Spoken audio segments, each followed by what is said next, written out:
We are recording. It is Wednesday, September 24th, 2025.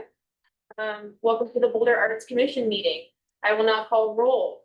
Cheryl Cardoso is not online yet. Maria Cole, here. Jeffrey Cabb. Present. Bill Katzenberger is not here yet. Caroline Kerr. Here. Skylar Benet. Yeah. Gallade Weil. Present. All right, I will turn the meeting over to Chair Kirk for procedural items. Great, welcome to our meeting, calling to order.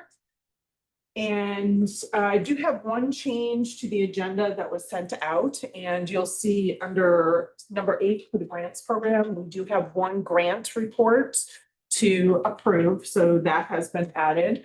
And with that change, I'd like to solicit motions to approve the agenda. So that's on page 310 of this month's agenda. We should have one. I second. All in favor? Really? That is unanimous. Great, thank you. And you'll note that on the agenda, if we look at the time allotments for each of the issues, we are going to be going past 8 o'clock. So I will be trying to keep us on time. Please don't be offended if I cut you off or ask that we move discussion to another time. And there are a few of our regularly scheduled portions of the meeting that I'll ask that we compress as we get to that. With that said, I'll read our land acknowledgement. The city of Boulder acknowledges the city is on the ancestral homelands and unceded territory of indigenous peoples who have traversed, lived in, and stewarded lands in the Boulder Valley since time immemorial. Those indigenous nations include the Apache, Arapaho, Cheyenne, Comanche, Pawnee, Shoshone, Sioux, and Ute. The city of Boulder recognizes that those now living and working on these ancestral lands have a responsibility to acknowledge and address the past, must work to build a more just future. All right. Next item is approval of the August 2025 meeting minutes. I'll move to approve. For a second. Any I have discussion? a slight adjustment, Yes. tiny adjustment.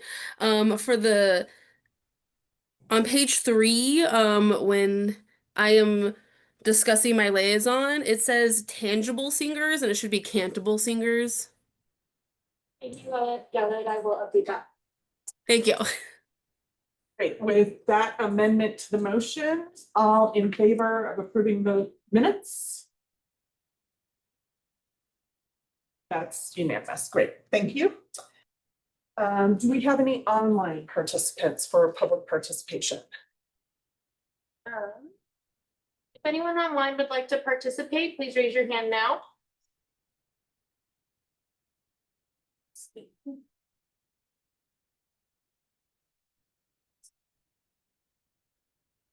I am not seeing any raised hands online. Excellent. We have 2 signed up for public comments. Jan and then Kathleen. Welcome to, please come maybe in this area so that the camera can pick you up. And then just briefly, Cheryl is online. She's video off and she said that she will be voting via hand up. Excellent, thank you. Want me to sit? Sure, that's fine. There you go. The microphones in the room are up. Okay. And we'll have 3 minutes and I'll just give you a signal if you're getting close to it. So I'm Jan Burton, live here. I'm a big advocate for the arts. I attend many of the arts. I'm here to advocate for the arts. So the first thing I'm going to do is pass around a sheet that was produced by the Colorado Music Festival with the assistance of the Arts Economic Calculator that is on the city's website. I think Matt introduced this or Gorman introduced this. Because I think it's really, really important for us to understand and really buy into the economic impact of the arts. Because I think most of us like the arts, we love the arts, we advocate for the arts, but we don't really understand the economic value of it. And I think in this day and age, when the city is basically a hungry bear when it comes to budget, and we are fighting for dollars, for the arts, we need to be able to tell that story. So what the Colorado Music Festival has shown is that their total economic impact to the community is $950,000. They get $55,000 in grants. So the ROI to the total economy is about 17-1. The ROI in estimated taxes that gets paid to the city of Boulder is 5-1. So that means $55,000 goes to them, and 5 times that much comes into the city's coffers. That is a story that needs to get told over and over. And I really see this commission as helpers in doing that. Now they aren't there. I asked them if they would come. Frankly, it's not worth their time. They can recruit an individual donor to give as much money as they're getting from the city. So that's the fact. I'm going to advocate tonight for the nonprofits, the city's own blueprint research. The number 1 item, I think I've mentioned this before, is improving support for nonprofit arts and cultural organizations. That was rated at 93%. And so I'm going to tell a brief story. I worked at Apple Computer. How am I doing on time? Got about 40 seconds. Okay. I worked at Apple Computer for 12 years. You may not remember this, but in the late 90s, they were close to going under, very close to going under. There was a king of the new age or someone that was buying shares in the company. Long story short, Steve Jobs comes back in and he starts wiping out entire divisions of the company, the server division, the printer division, all this stuff, and all of this, But that's what cleared the route. That's what cleared the way for the creation of first the iPod and then the iPhone. Often we need to clear our ways of thinking in order to empower those that really can be transformational. Being transformational is what the 2A ballot measure was all about. It was not about incrementalism. So I would really encourage you to think about that as you look at the budget and how we're allocating budget. So thank you very much. Thank you, Jen. Kathleen.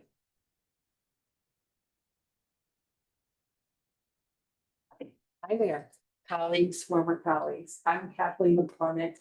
I was on the Arts Commission for 6.5 years until 2023. A couple rough years during COVID.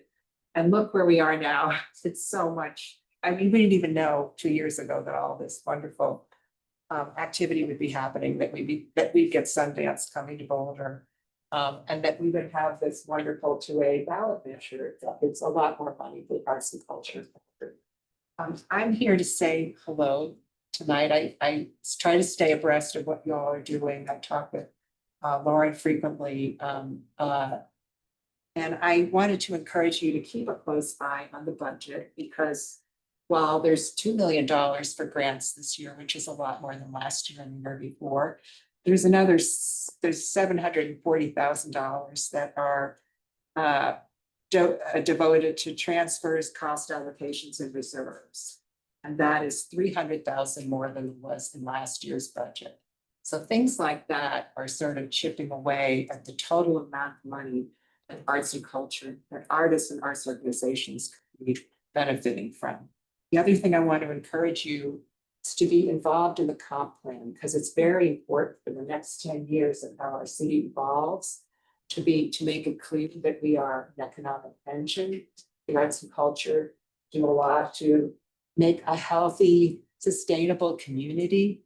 And it's very important to be involved in this comp plan process, which I know you'll be discussing tonight.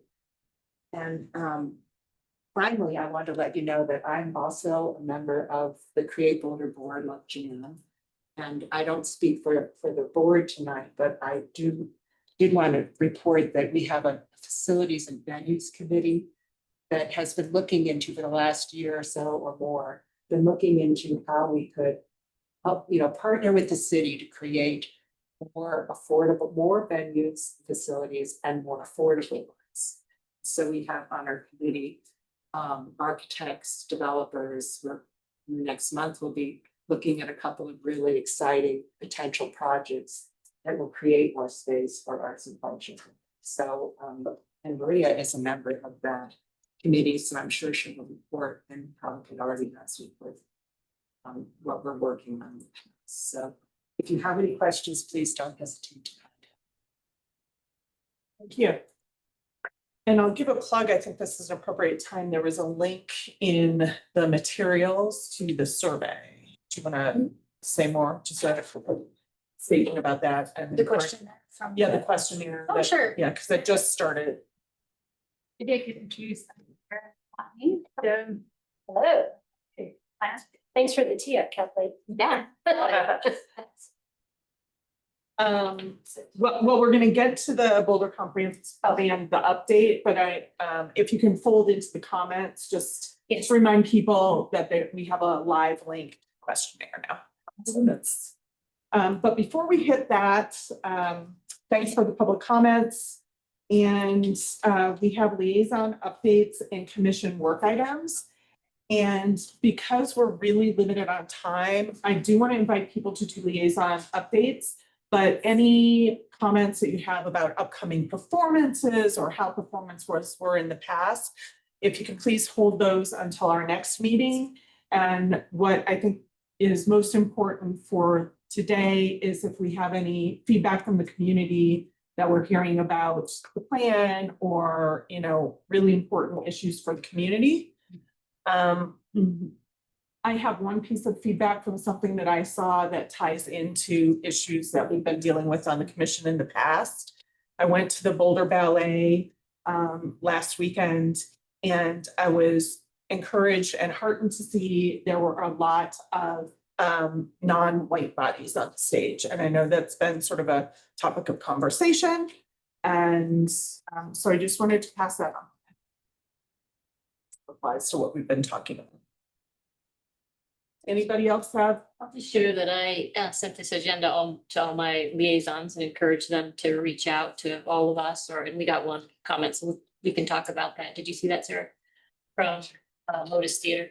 Oh, so hopefully we can talk about that during the grants. Great. Thank you.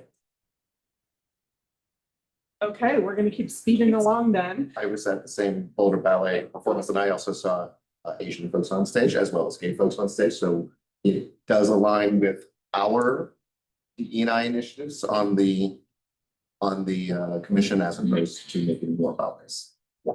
Great. Any important updates on commission work items that cannot wait until next month?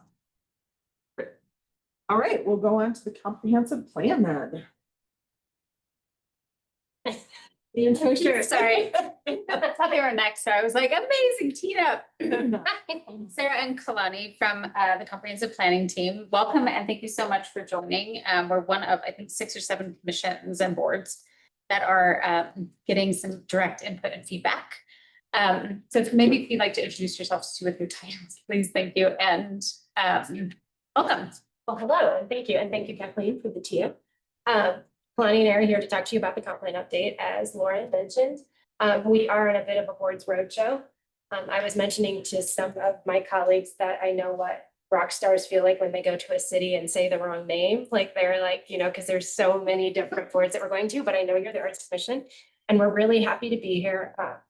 And I am going to talk about the comp plan update. So as I said, I'm Sarah Horn. This is Kalani Pahoa. We're both on the long range planning team at the city. I'm a senior planner and Kalani is our guru-less urban designer. And we're happy to be here to talk about the update and especially to hear your perspectives on how arts and culture can help shape the city's future.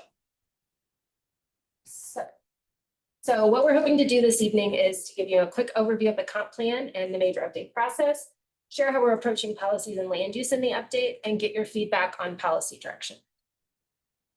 You might be wondering what your role in the comprehensive plan update is. And even if you're not, I'm going to share it with you right now. Most boards and commissions, including you, serve as an advisory role during the update process. That means your feedback will help us set policy direction, and hopefully your support down the line will be really valuable when the plan goes for adoption in the summer of 2026. And it's important to note that the comp plan will inform and is informed by the arts blueprint that arts and culture are working on right now.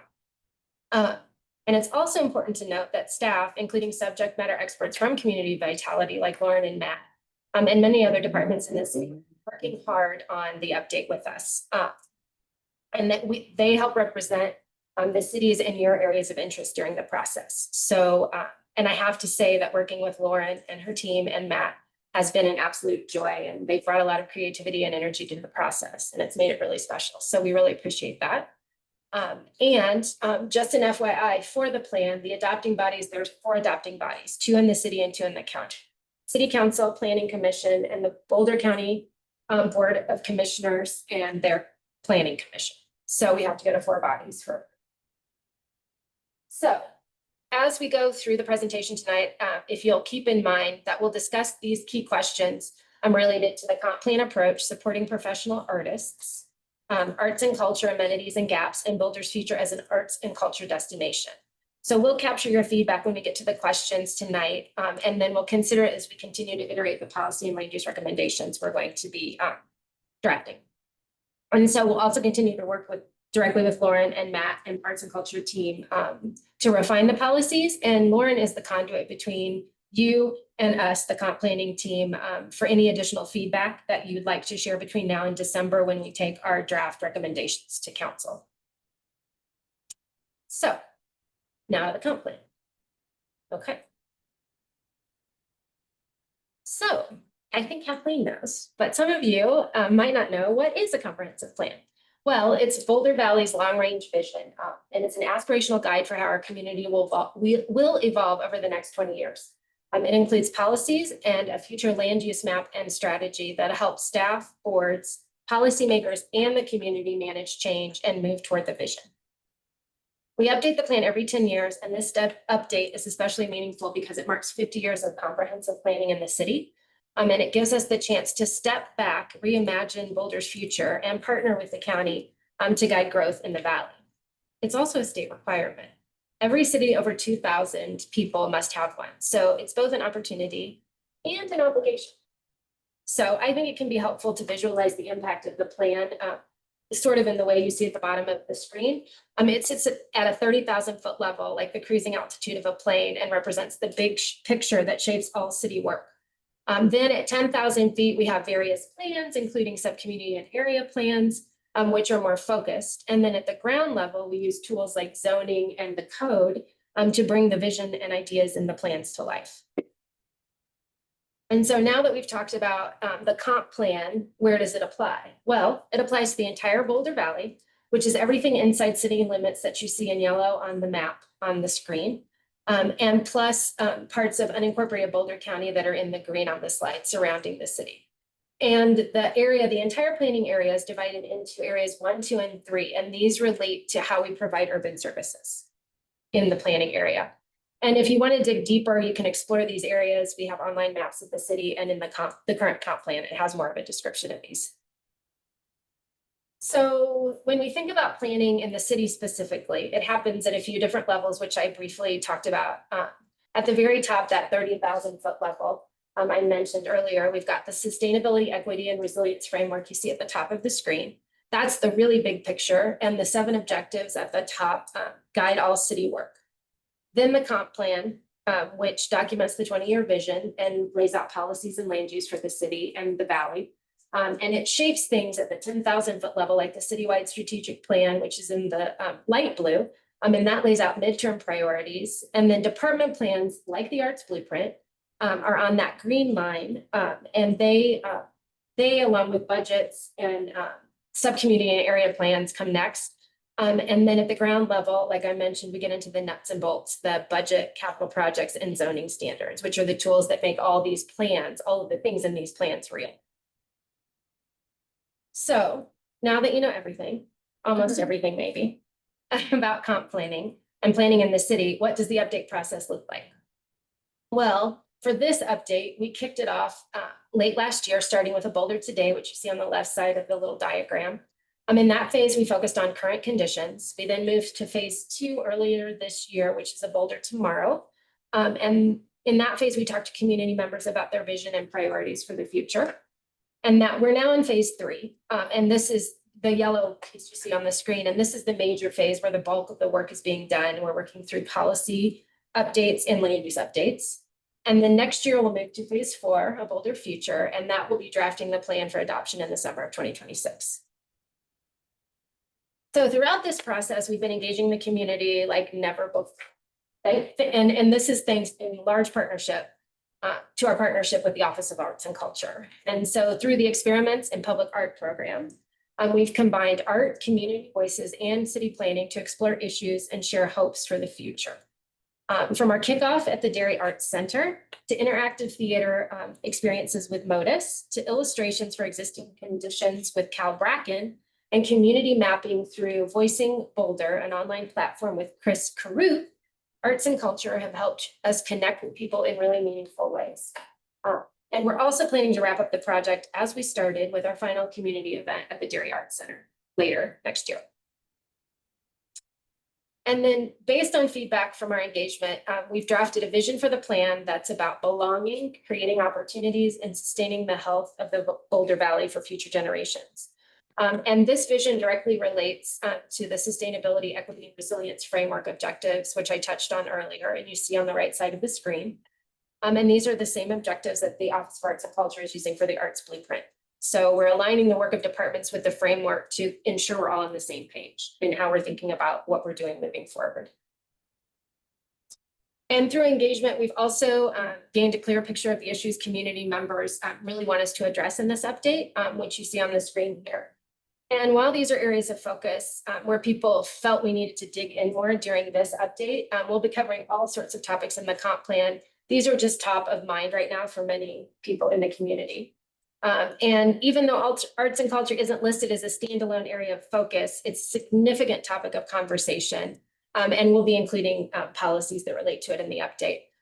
And it's not listed here, but not being listed here is also means that a lot of community members feel we're heading in the right direction related to arts and culture, because it's not something they think there are big gaps. I mean, there are some, of course, that everyone is talking about, but they feel that we're going in the right direction and making improvements. So that's good news. So, okay, now that you have a picture of what the comp plan is and the work we've done to date, I'll just talk quickly about our specific approach to policy and land use updates for this round. And it has two major components, community-wide policies and a land use strategy map.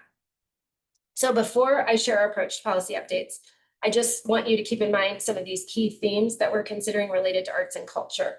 Investing in arts and culture, supporting education and community resources, strengthening support for local businesses and affordable spaces. We've heard this from many community members related to a variety of things, arts and culture included. And thinking about our visitor economy, especially with Sundance in our future. So for our policy updates, our approach, right now our plan has over 200 policies. And we've heard from community members, policymakers, and staff that many are repetitive, are captured in other documents, or conflict. So in this update, we're aiming to create policies that are clear, simple, and flexible or resilient, so they can guide us without locking us in as conditions change. As we saw with COVID, you know, there are things that happen that we need to adapt to. So we're trying to open the comp plan up to that. And we're also focusing on the what and the why in the comp plan instead of the how.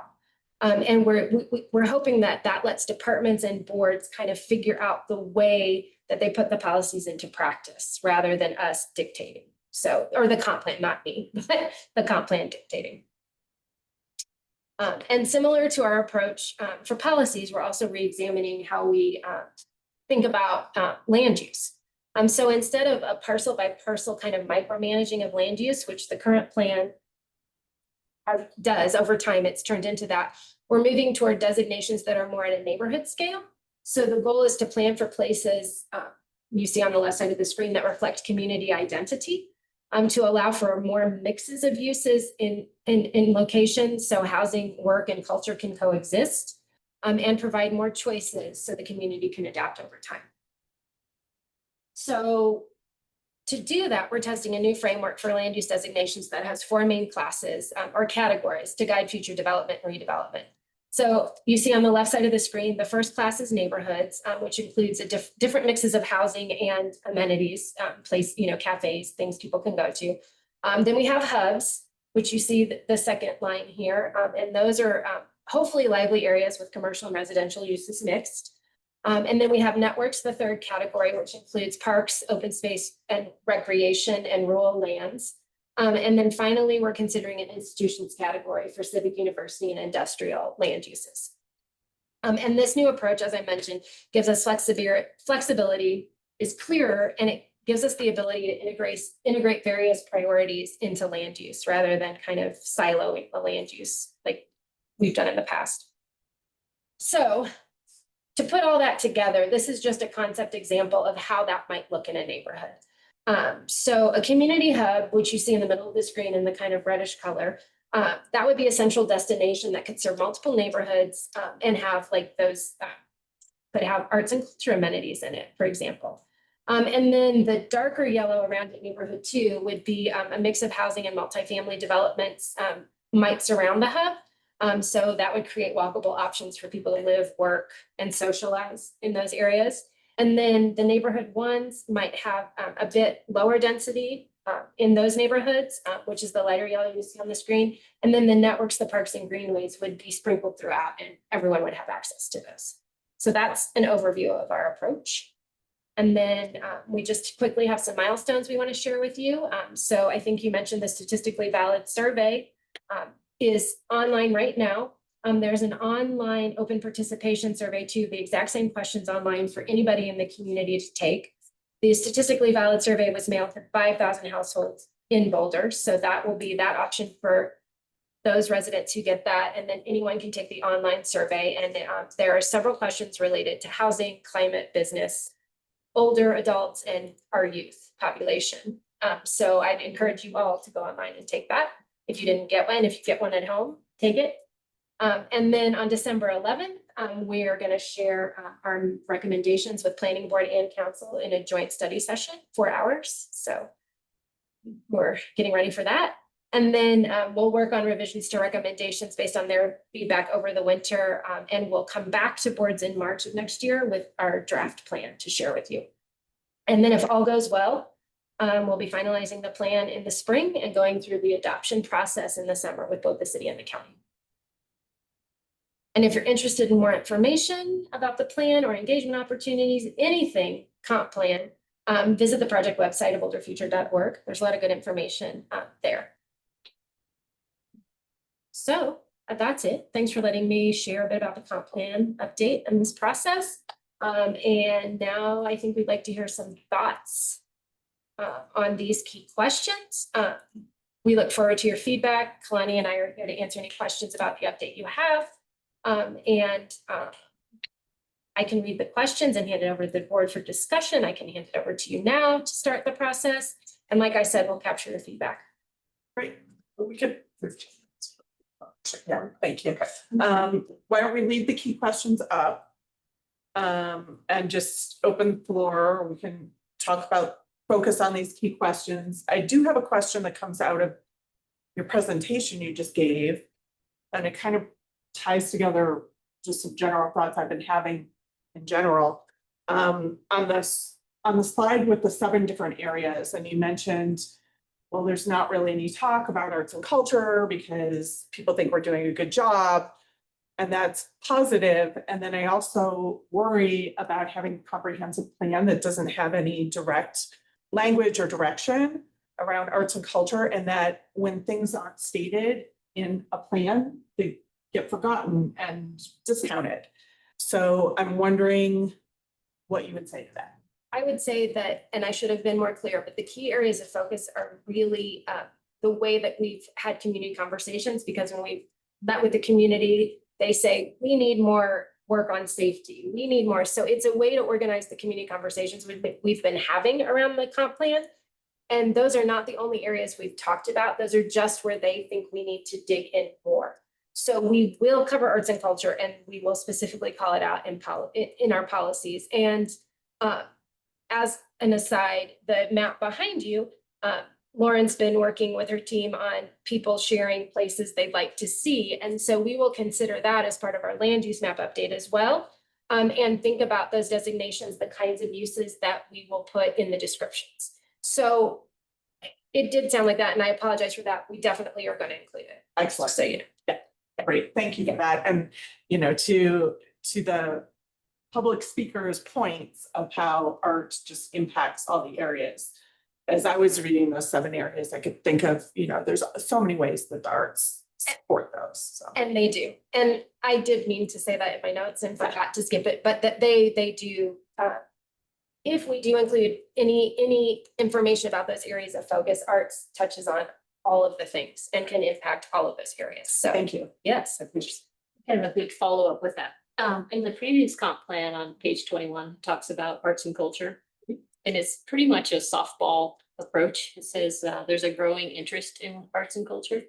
And I would like to recommend a more robust statement about the importance of arts and culture in this community. And it's indicative of Sundance coming here.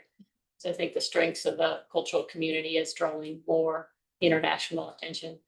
So, well, I guess the question is, will that statement be rewritten to more reflect, I think, the interest in arts and culture and the need for culture?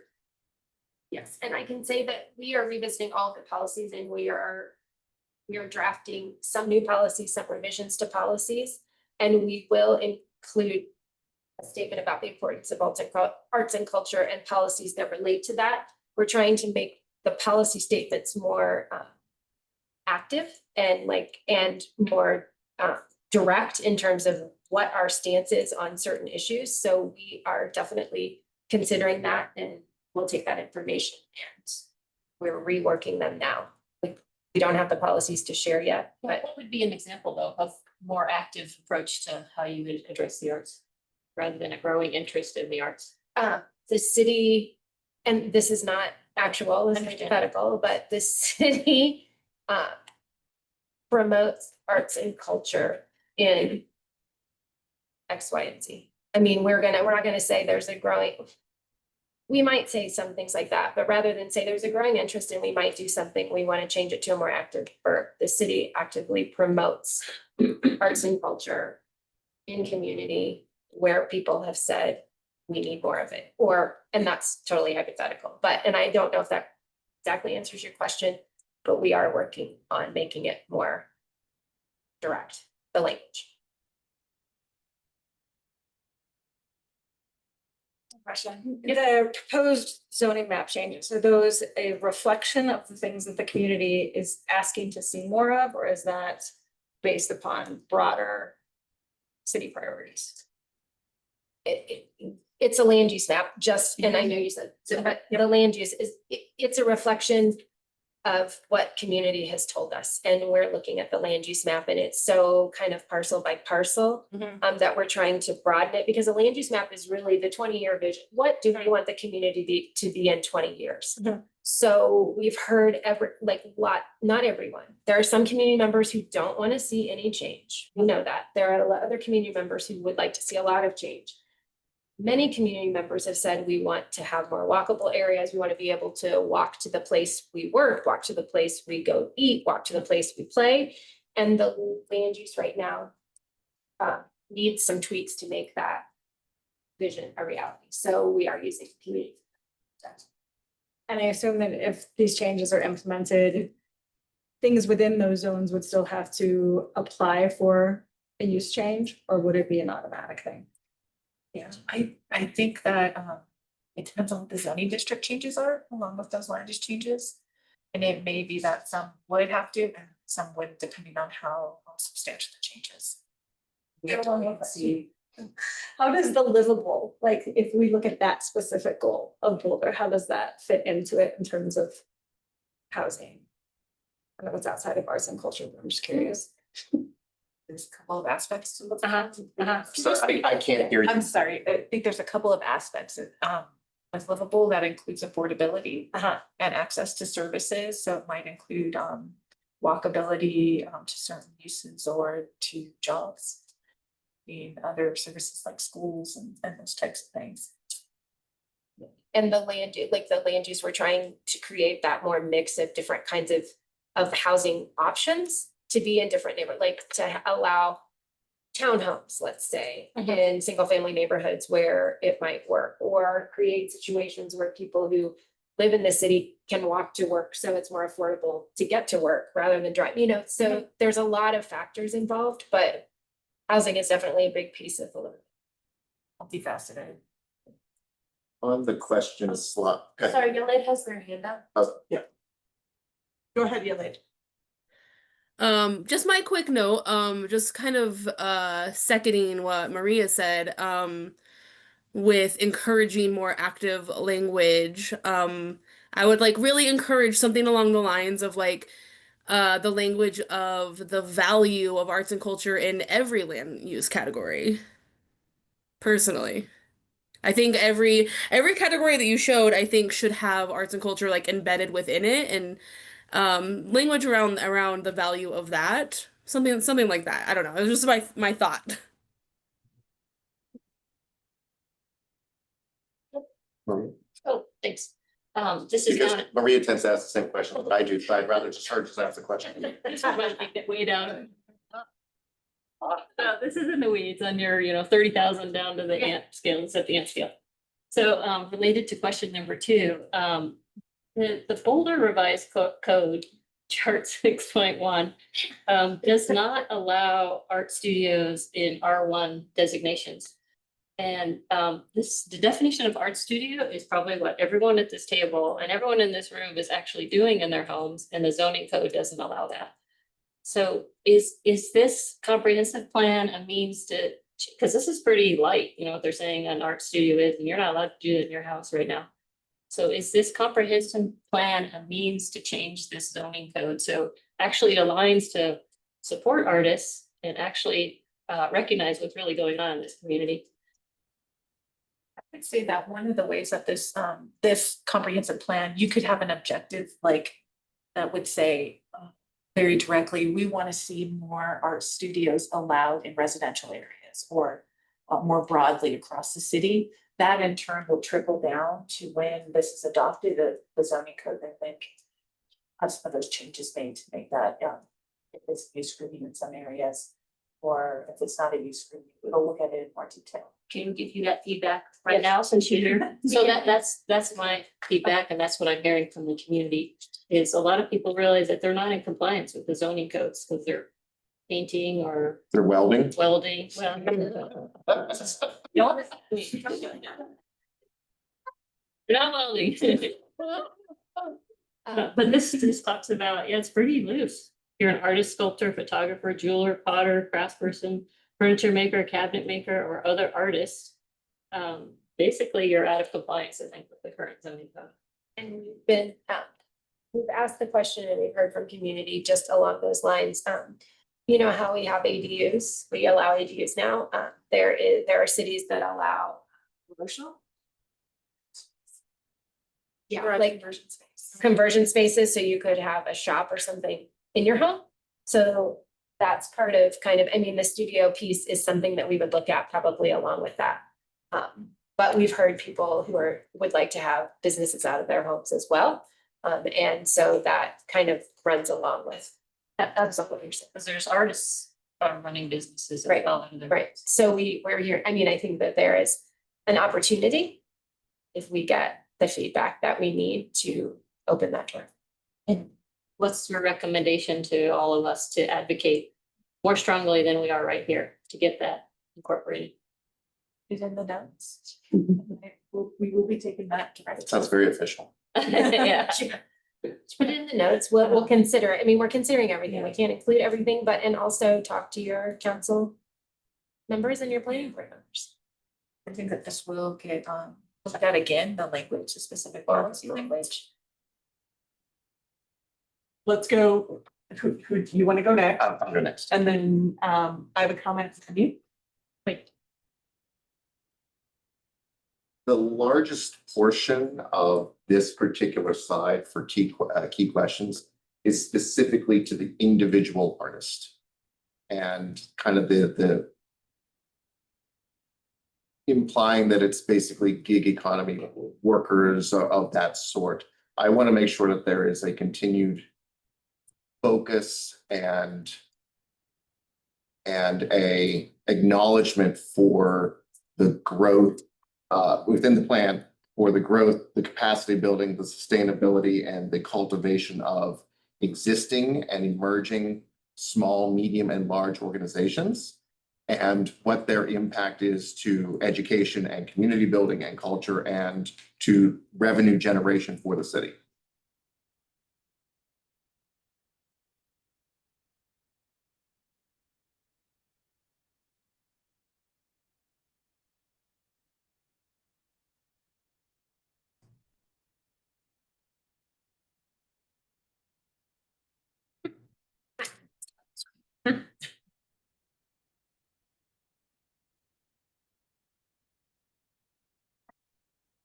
Thank you. My comment was around unused commercial space. And I would love to see the city being more supportive, either some sort of subsidy to allow short-term uses of that space towards arts and culture, or disincentivizing commercial landowners from just sitting on vacant space waiting for the rents to go up. I know we have limited impact on private property owners, but whatever the city can do, it's kind of a bad situation.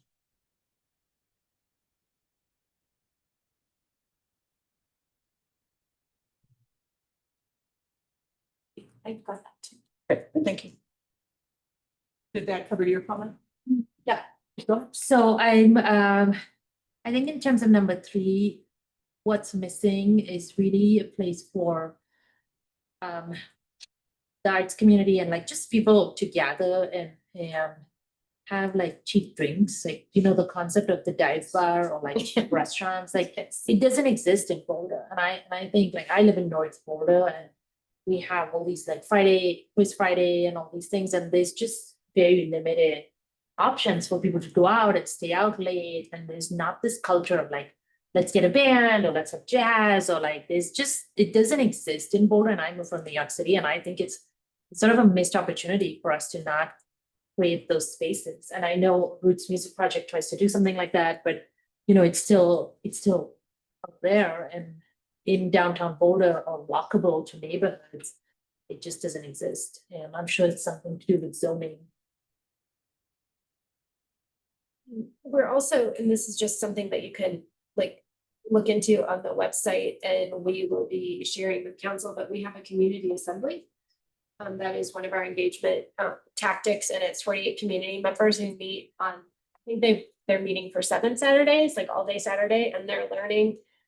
This isn't exactly, but tied to it, 15-minute neighborhood and the concept of having places to walk and like places to hang out, like within 15 minutes of where you live. And they're studying that, and they are going to come up with recommendations for that they will share with council. And depending on what council decides, we will probably include some of that in the comp plan, and that will speak somewhat to what you're talking about. So that, and it's a really cool engagement tactic we're using that they use in Europe often. So it's a cool concept. So they're working on that and talking through some of those issues. Any comp plan that has more dive bars, sign.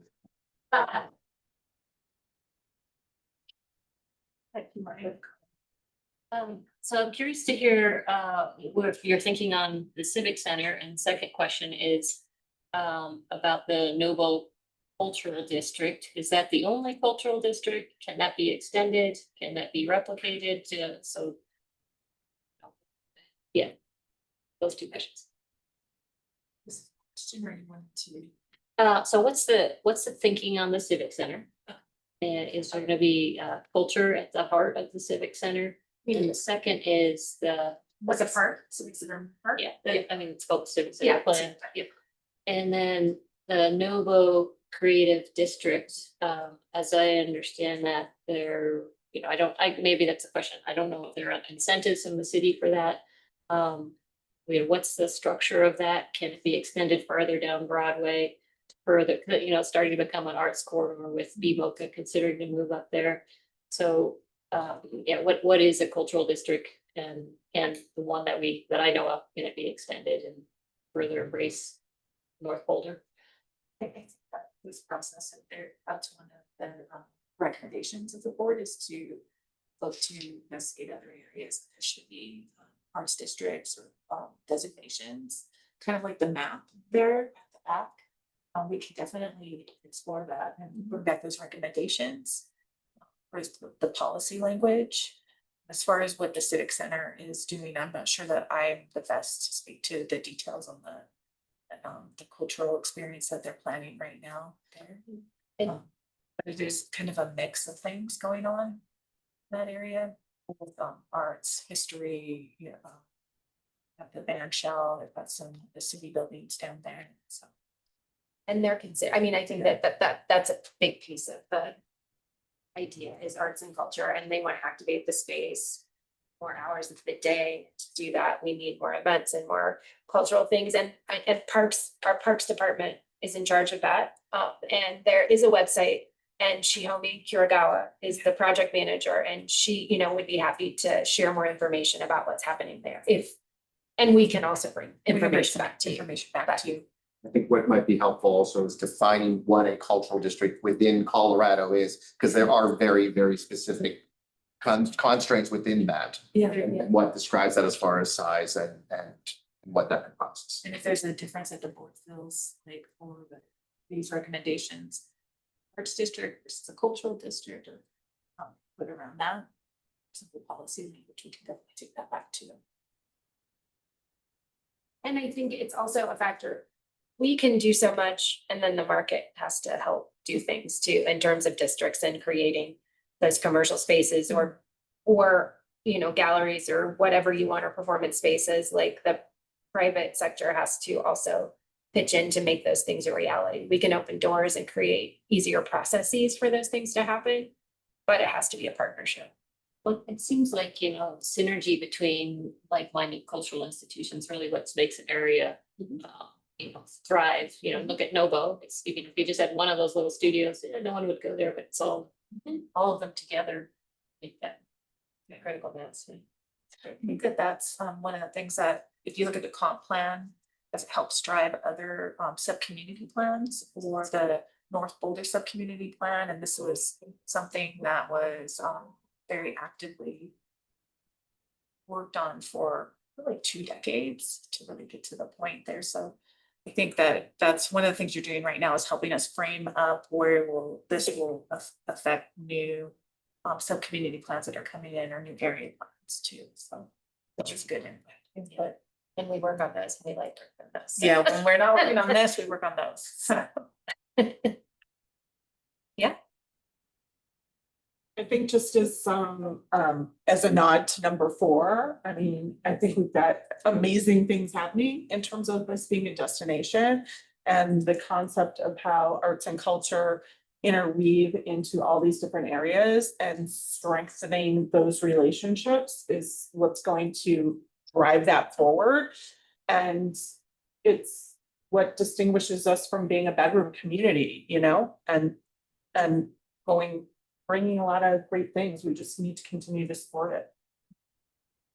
Yeah, I agree with Carolyn. I think what we are doing well is providing support, the transparency, you know, all this work that goes into providing funding for these many arts organizations.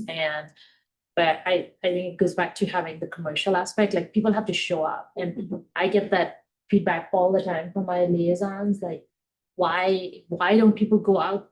Why don't they show up? Like, why is it so hard to motivate the Boulder community to go out there? And I don't think anybody's been able to crack that nut, but that's not because of what's not happening here. I just think we are creating those opportunities and people have to take them. That's it. And yeah, to piggyback off of that and to connect it to your last point, you can walk down Pearl Street at 9-10 o'clock and it's just dead most of the time these days. Like, yeah, there's kind of I don't know if that's a market gap or something, if everybody, wants to stay home after 10 o'clock, or they just don't know what's going on. Probably knows the puzzle. Yeah. As far as the night economy. That's And that's something, strengthening the night economy. Yeah. That helps strengthen our. That's culture and another- experience. yeah, that's something we've been thinking about, and an idea that we're trying to flesh out. I don't know what happened. You speak to somebody who lived here 30 years ago, and they'll be like, I used to buy at the Millennium. And then you're like, really? Because now Oh, nothing is happening.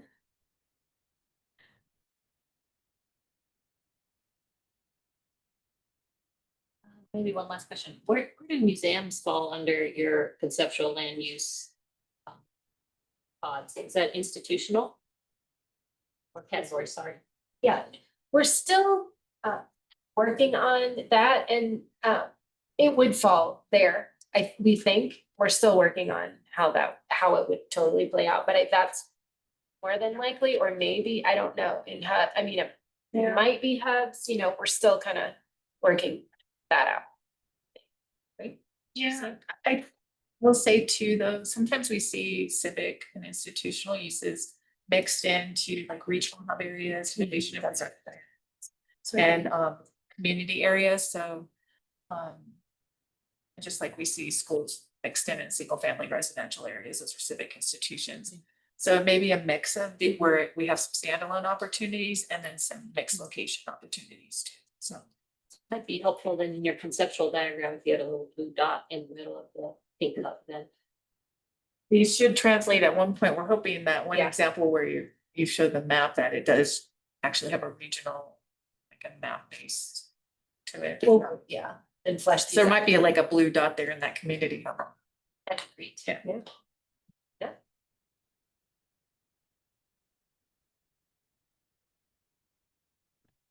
Are there any specific questions for us other than those four? Well, I think those are the questions that we had and Lauren is thinking of too, right? And I think we got great feedback. I think we can look at these and see what will help us. And then if we need any more like further, we can like maybe connect with Lauren.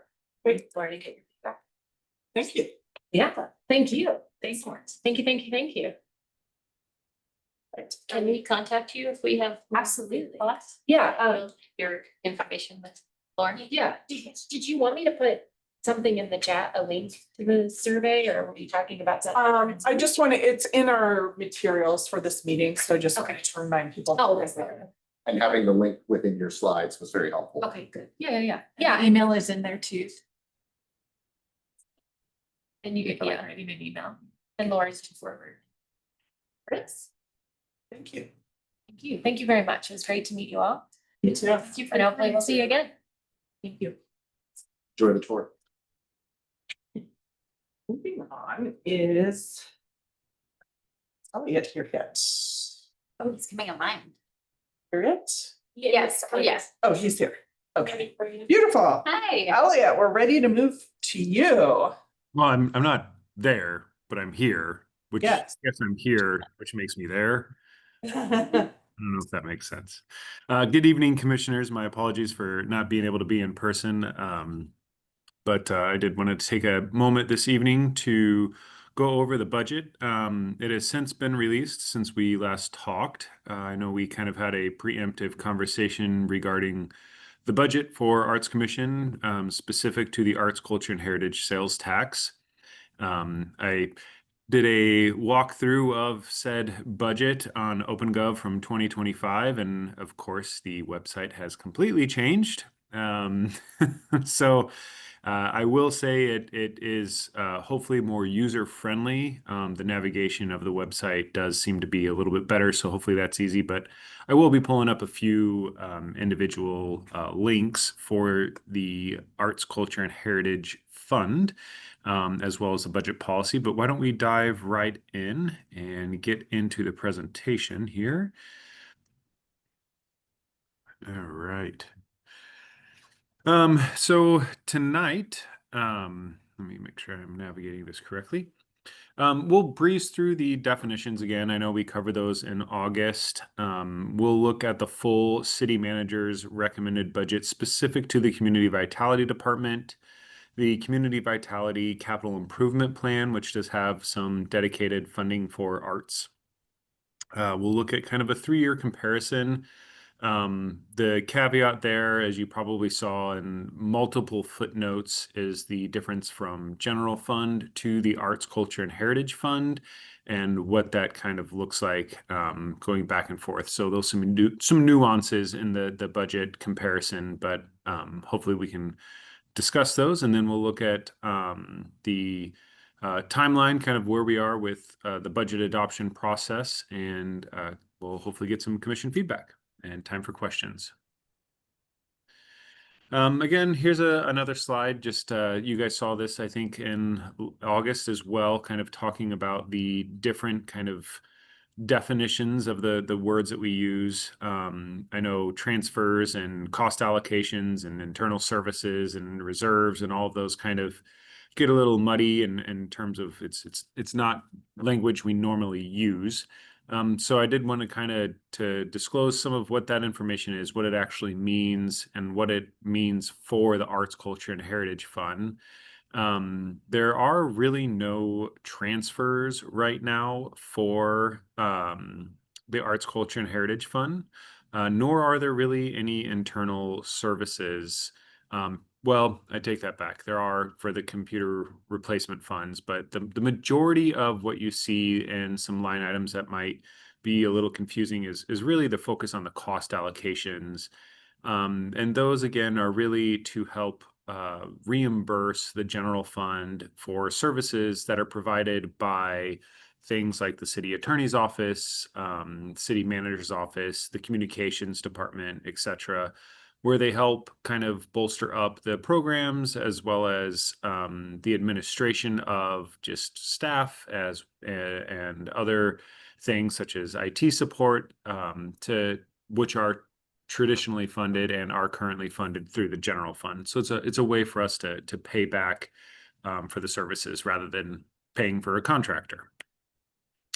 Reserves is definitely one that's a little interesting here. This is part of our budget policy, citywide budget policy. Section 7 requires every fund to have a reserve. And really what those reserves are for is for stabilization in the event we were to see significant change from what we projected to be the revenues versus what were the actual revenues, or in the event of an emergency where the, say, entire economy closed down and we weren't actually bringing in revenues.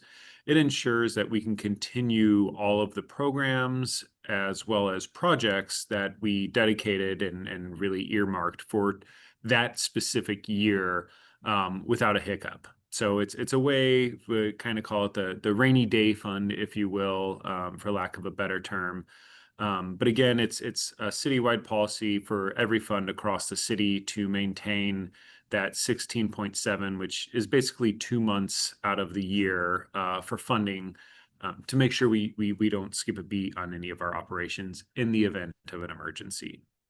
One thing I will mention on reserves, it's a little different in terms of how they show up in future years. So they roll over, if you will. You'll see the beginning fund balance on the fund financials actually reflect the ending fund balance plus reserves. So it doesn't show up as a source of a revenue because it's not really a source of a revenue. It's more just the balance of the fund. But it does continue to carry over. So it's not additive. You're not adding 16.7% every year. You're just taking the 16.7 and it fluctuates based on the budget throughout the year. And then I mentioned fund financials. Again, that's just a document that really kind of highlights the revenues and expenses, or as we refer to as sources and uses, from the previous year, the actuals, and then kind of projects out future years and then the next year's budget and what we are recommending for those programs. Looking at CV's budget as a whole, you can see here the Arts, Culture, and Heritage Fund, and this is 100% out of the Arts, Culture, and Heritage Fund. This doesn't have any funding from any of our other dedicated funding sources within Community Vitality. Is broken down really in two parts in this slide here between non-personnel and personnel. Personnel is literally just that. It is just salaries and benefits. The non-personnel is everything from the grants program to public art, to sticky notes, to printing, to postage, everything that you would think of that is not paying for the people, if you will. That's kind of how that differentiates between the two. And then the sources there on the left, that is reflective of all sources in Community Vitality. It is not just the Arts, Culture, and Heritage dedicated sales tax. It is also the property tax as well as some of the revenue that we receive for parking products. Moving into our capital improvement plan, you can kind of see here how it's broken down. The purple, if you will, at the bottom, that is the portion of the capital improvement plan that is dedicated for art, in this specific instance for public art. It comes from the Community Culture Resiliency and Safety Sales Tax. That is also another dedicated sales tax for community culture, resiliency, and safety. The 1% for public art, what that does is it allows us to look at other CCRS funded capital projects, say for instance, Fire Station 2 or Fire Station 4, and gives us some budget to be able to put towards an art installation at, say, Fire Station 2 or Fire Station 4. So it just automatically allocates 1% of that specific CCRS fund for that specific purpose, excuse me.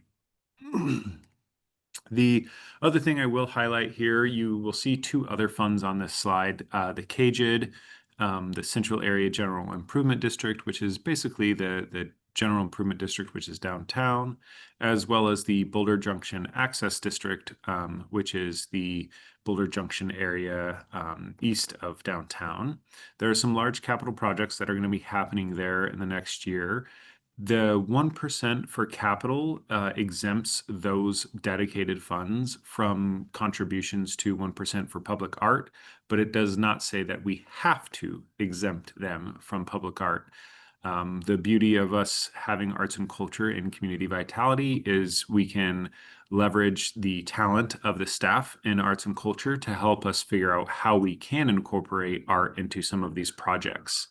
That being said, there's not any dedicated specific ones that we have earmarked, but we certainly work closely with the arts and culture staff for those specific ones and figure out ways that we can incorporate art into what would otherwise just be a parking garage. Looking at the specifics of the arts, culture, and heritage tax, again, lots of caveats here due to the transition from 24 to 25 from general fund to arts, culture, and heritage. The sources there, I'm going to start at the very top line. I know it's 2026 recommended, so we're kind of going future years. But really what I wanted to highlight there is if you see the quote unquote sources, that $488,000, that's going to be the anticipated beginning fund balance in January 1 of 2026. So in theory, we should have $500,000 coming or staying in the fund at the beginning of 2026 to help us afford all of the programs that we want to do in 26. And then we'll have additional revenues or sources such as taxes or investments, earnings from investments in that fund as well.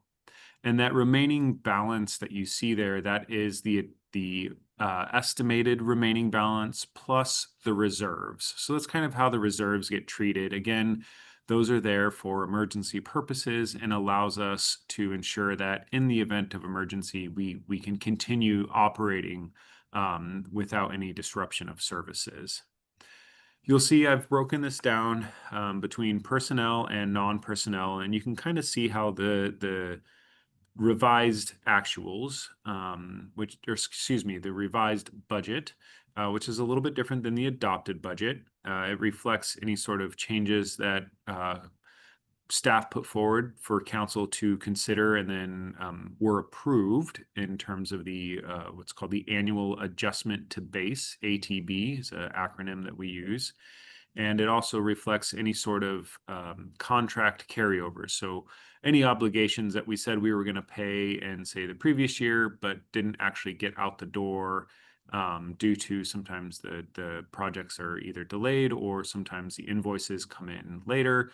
But that money still needs to be readily available to pay contractors. That can also be part of the reserved budget. So you can kind of see how the budget has fluctuated from year to year.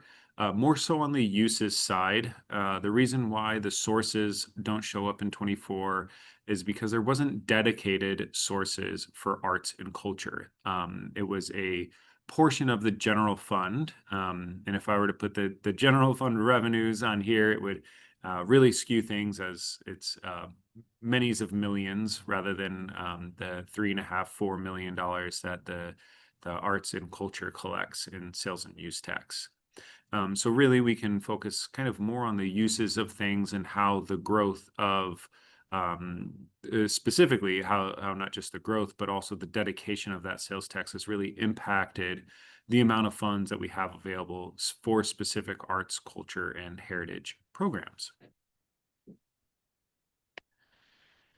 Another slide that kind of breaks it down, and I think probably a little bit more specific to some of the programs that are operating out of the arts and culture work group, is this slide here. So you can kind of see again the salaries and benefits, or the personnel, if you will, is there at the top, and then the operations and admin. Again, that's the Post-it notes, that's the printing or postage, or if a consultant needs to be hired or paid for, such as like with the Boulder Arts Blueprint, and some other additional costs for operations like training would also be included in there.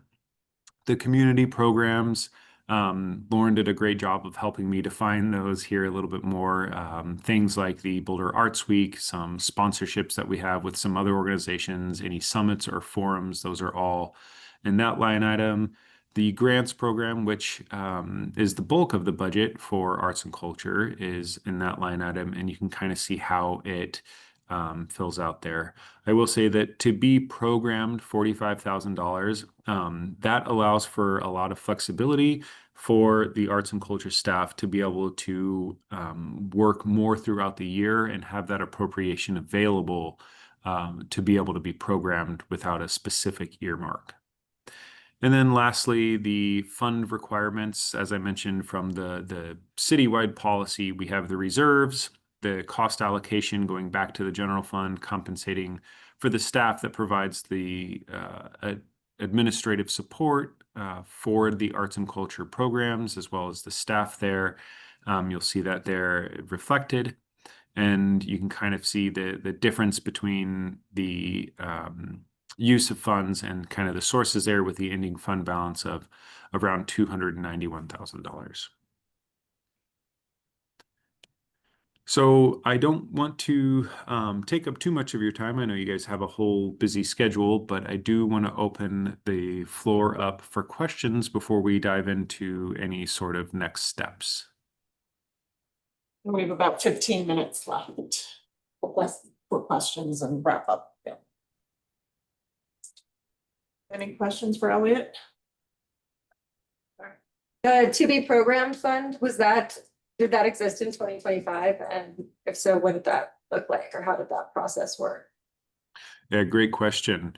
So in 2025, you may recall, it was our kind of, I want to say, I think we changed the term here, but gap year, where we were in this process of trying to figure out how do we program these dollars based on the Boulder Arts Blueprint that was just getting stood up in 2025. And due to the development timeline of the 2025 budget back in 2024, you're going to get my years all screwed up here in a minute. We did not have that kind of necessity to be able to have that to be programmed. I will say in 2025, in this year, we did actually go to council for an adjustment to base to increase some grant funding. So we didn't have that line item. It was more of we have some fund balance. So what this does is it allows us to, lack of a better term, expedite the opportunities for expenditures and investments in the community without the going to council asking for an adjustment to base in, say, March, April, May, or November timeframe. Elliot, I have a question about the transfers and cost allocations between 2025 and 2026. And it looks like there's an increase of like around 60%. Can you explain that? I can, yeah. So the 2025 cost allocation, and it is just cost allocation. There is, I know it says transfers and cost allocation, but there are no transfers, so to speak. But the reason being is that 2025 cost allocation was based on the 2024 budget. So the budget in 2024 was significantly lower. You can kind of see it was a 1.9-ish million dollar budget as opposed to a $3 million budget in 2025. And the cost allocation is kind of reflective of the overall budget. So it's not a like for like. It's not it goes up by X in the budget. So the cost allocation goes up by X, which is great. But yeah, that is the reason why the cost allocation went up so much is the amount of services necessary to support the arts culture work group and programs. When as the budget grows, the services also required to support it grow. Elliot, I've often described the reserve as, you know, rather than even a rainy day fund, I kind of equate it to like, you know, HOA reserves, where you're holding on to things for the next, you know, potential big project or ongoing maintenance, particularly for public art. Is the reserve requirement new? And when was it implemented? Oh, let me start with the first one because that one's easy. Is not new. Um, You've just not been good at working that into the budget, correct? It's always been in the budget. So when arts and culture was in the general fund, the quote unquote reserve for arts and culture would have been the general fund reserve. So that's kind of how that would have worked. So if you were to look at the fund financials for the general fund, you will also see reserves, albeit they are 20%, not 16.7.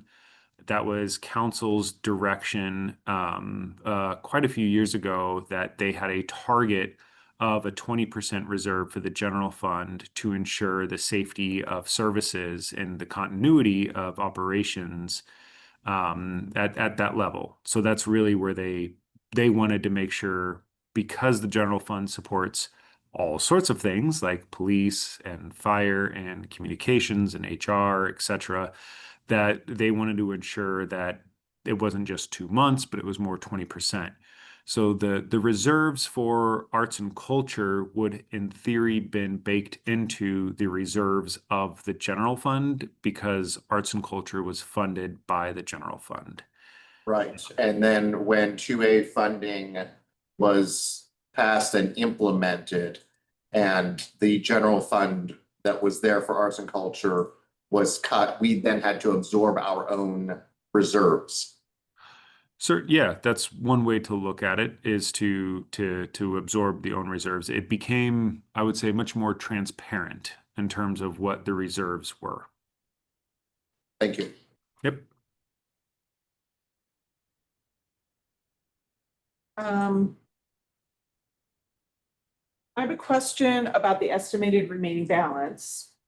Sure. If the budget holds and we have $291,000 at the end of the year, is that then something that we can allocate to grantees who didn't get funding?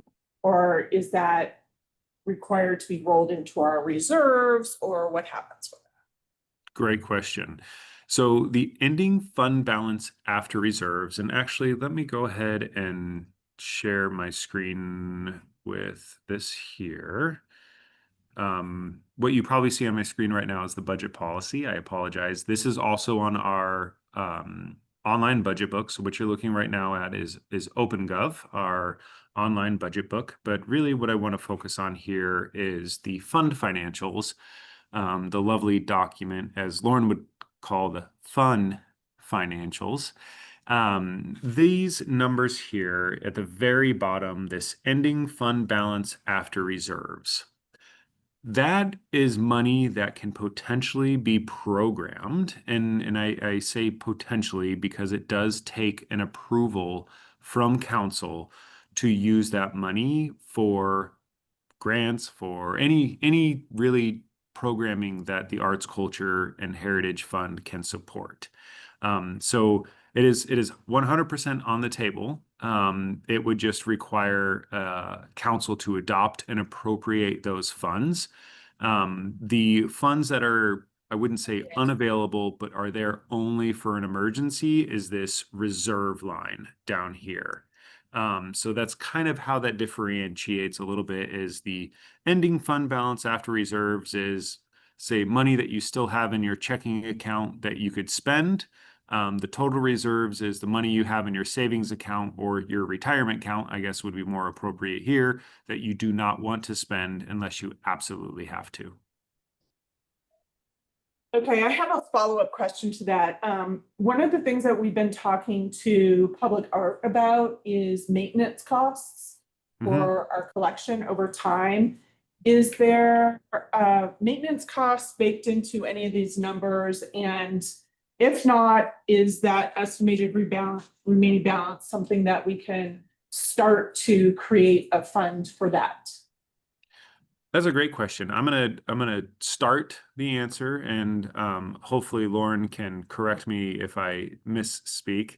But I will say that the public art budget line item that you see there on the screen in 2026, we're looking at a request of $243,000, has programming for things specific to public art, but also has some maintenance dollars in it as well. With the projected use of dollars from 27 through 2031 going up, there is kind of an annual baked in inflation.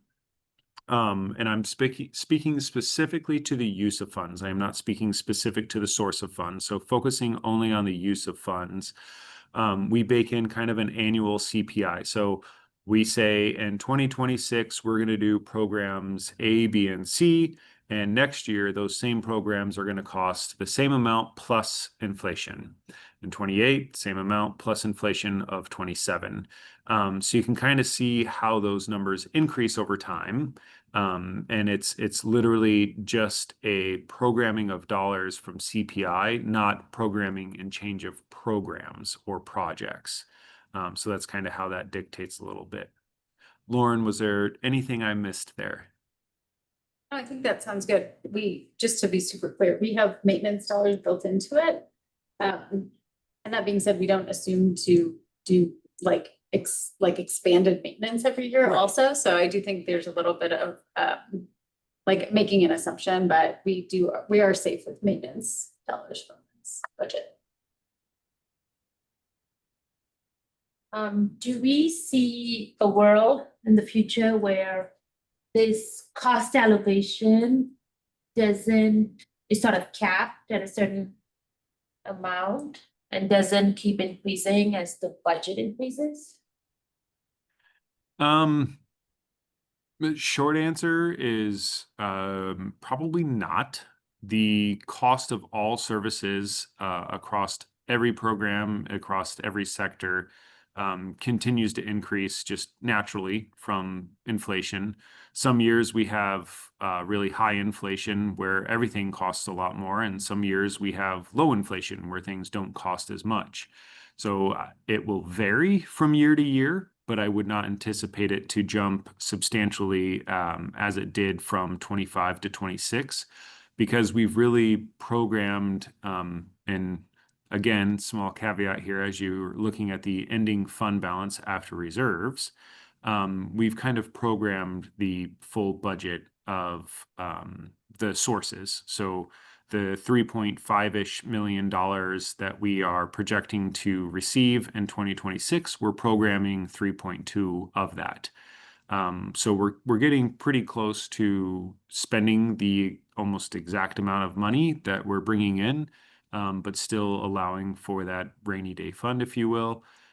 So I wouldn't anticipate a large jump like we saw from 25 to 26, but it will continue to grow and just due to natural inflation.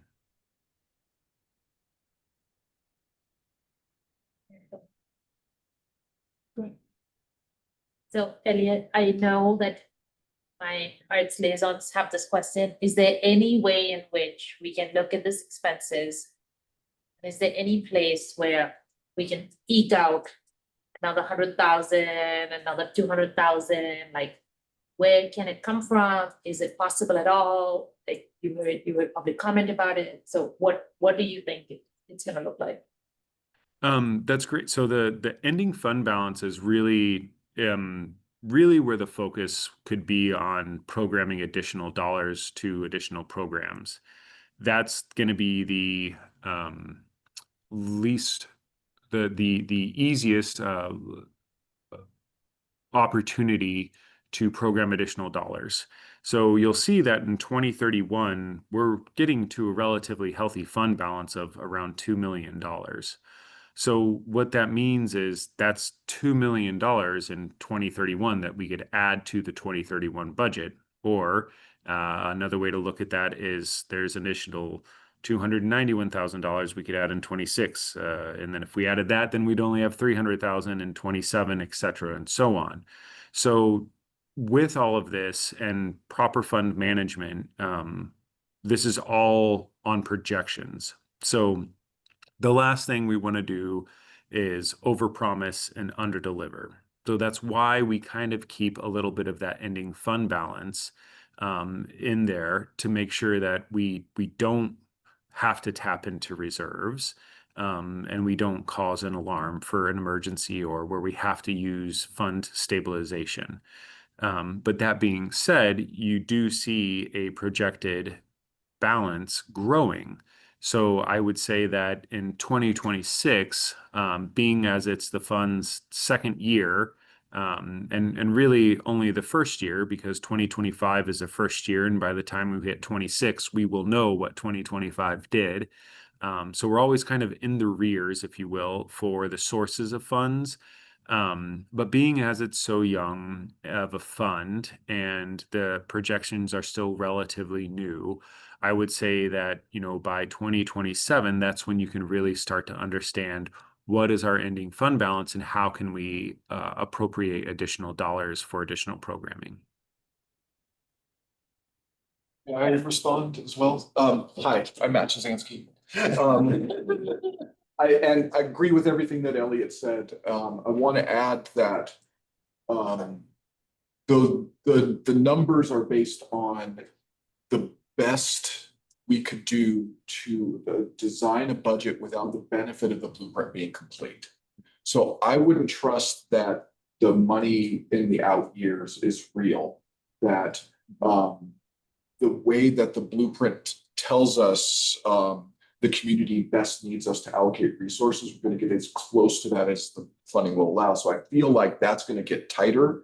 It'll never go away. And especially right now, the other thing that, in addition to all the reasons Elliot said, is that we're in a financial situation right now where the city's having to take a look at cuts and tax revenues. There's a definite idea of being very conservative with that ability to be flexible in the future, because we really don't know what the taxes are going to be like and the income and the revenue is going to be like. So for a couple of reasons, that is, as you get further out, it's less and less trustworthy about how much money that's going to be. But I also, to go back to where you started with your question too, is right now as the blueprint wraps up and we start to understand what the 2027 budget will look like with a fully funded set of programs under this new system, the best budget we can build will not have room to say, like, is there 100,000? It's like the way that we would do that is to cut things in order to afford other things.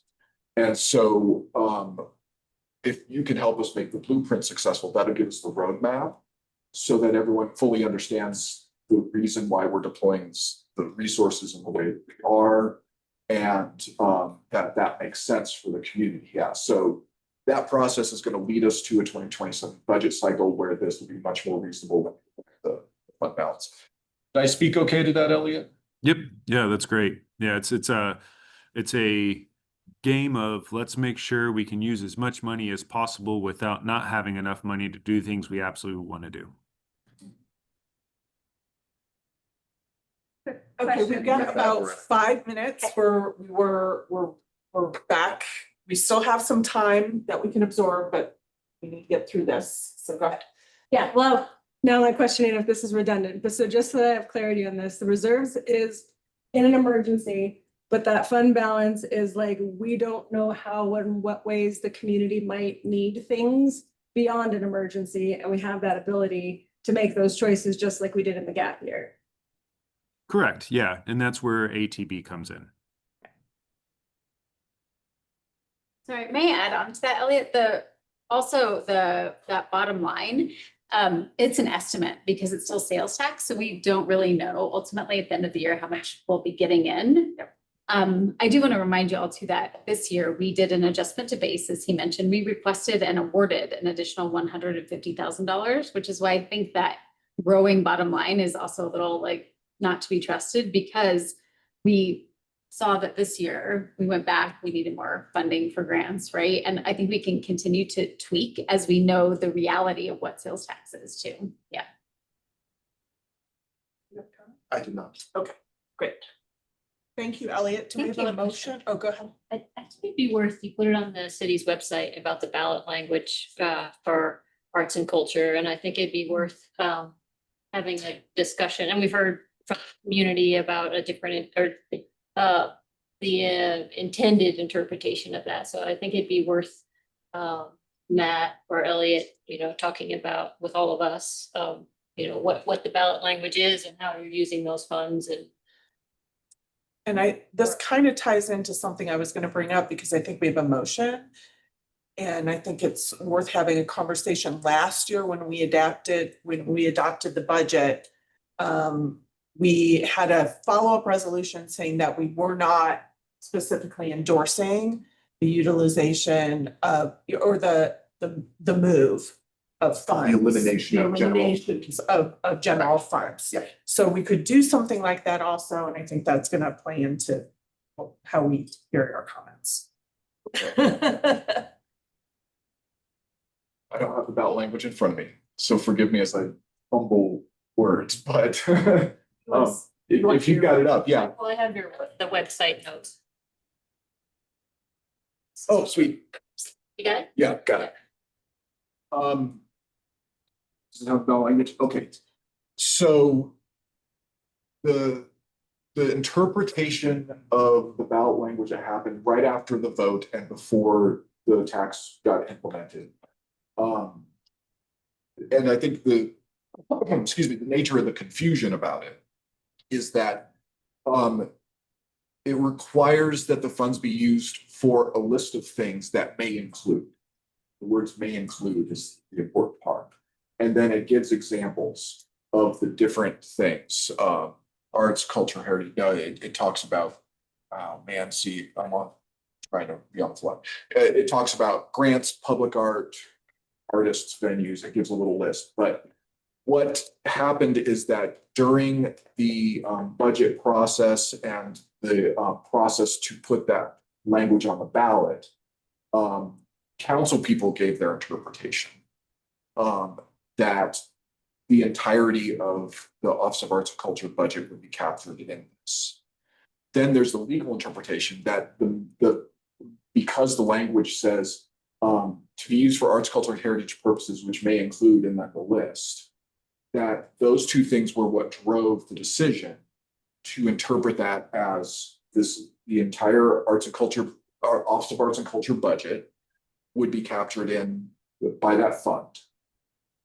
And that there was that in complement to the other ways that the city spends money on arts through percent for art and through Parks and Recreation and several other things, right? And so that was what captured it. What we have been hearing on the staff side from the community is that the decision to stress the words may include versus a strict reading of the list is the difference of opinion. And that's a policy decision that city council is the people who make policy and staff interprets and executes that based on their guidance, right? And so we're operating under the reading of that ballot language around the list of things. And I think there's some members of the community that would like it to be defined more narrowly, and that's just not something staff can do, is to say to council, this is how we're defining. Does that make sense? Did I catch that okay? I think so, and I think this does tie into, since we're going to be asked to vote, we can. And it's going to city council, right? Our vote is going to city council. Yeah, the motion on endorsing the budget, yeah. So we can encourage them to interpret it the way that the community is interpreting it in our vote. Is that true? Well, you certainly could. You could do whatever you want with your motion. I think that there's several gates, right? Is that councils can set the policy, and so you can advocate for that. We also have the legal interpretation of that, which we can take a look at.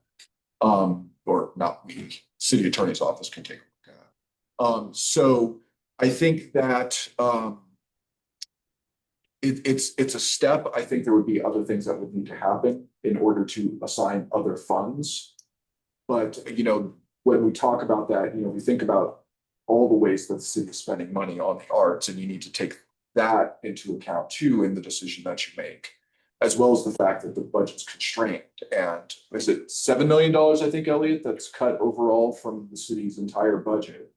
And so you're not the only ones who are commissions who are saying, like, there's important things that are need to be funded that are not being funded. So it's a calculation that you should make about what you're endorsing and what you're promoting in the context of all of that, right? That's somehow got to be part of how you frame it.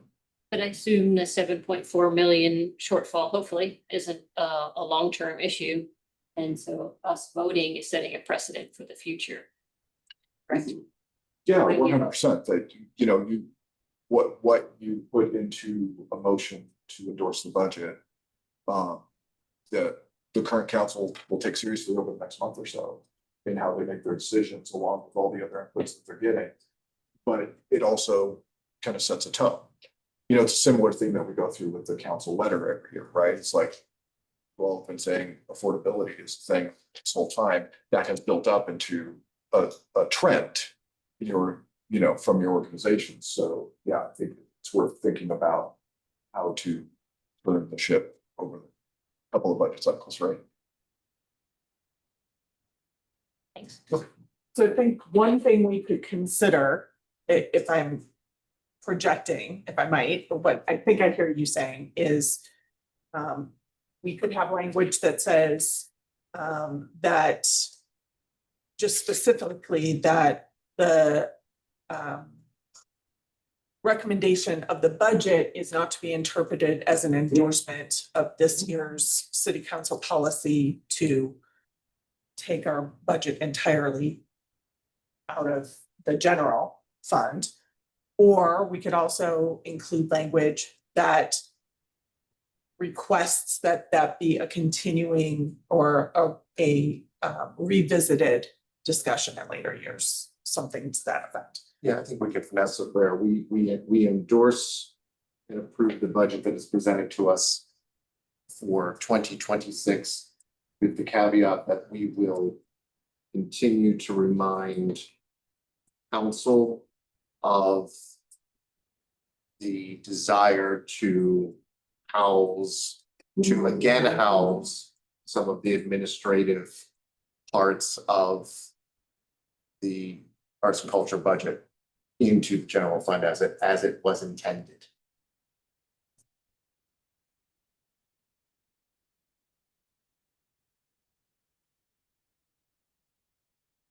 Any discussion?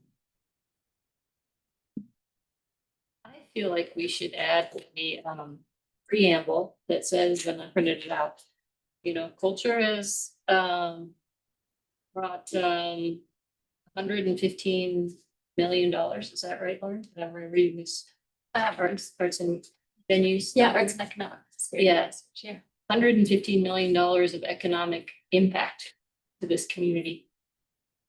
I feel like that should be the leading point, so that every dollar that is allocated by the city to arts and culture, it's, you know, whatever the math is, we're getting more on return.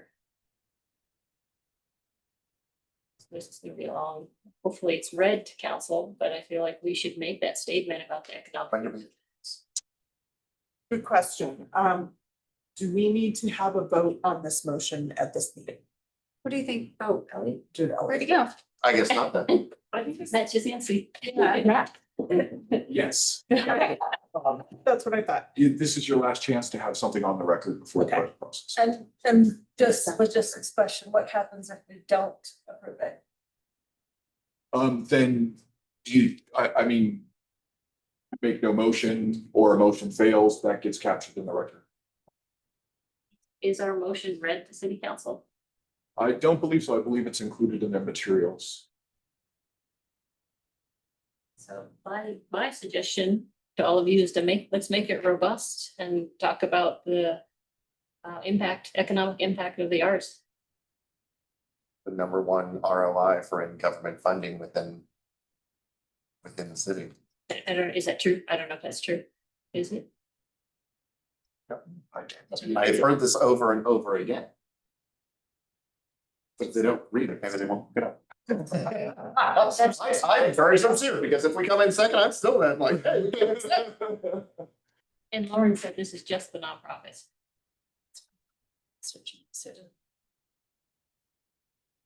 I want to keep us moving because I want to make sure we still have energy for Sarah and give her full time. I'll share and we can grab something. Okay, yeah, I took some notes. Is it okay, Elliot? Sorry. It's your it's internet back. spotty. Nope, that's So- great. Yeah, I apologize. I completely lost you guys for a minute there, but I think I've followed along enough. I did have some suggested motion language specific to this budget and the 2026 Arts, Culture, and Heritage, but just kind of hearing the room, I think, yeah, drafting some motion language that we can include in the packet that will go to council would be very useful to, I think, update at this point. So as I'm saying this, Lauren is already doing that.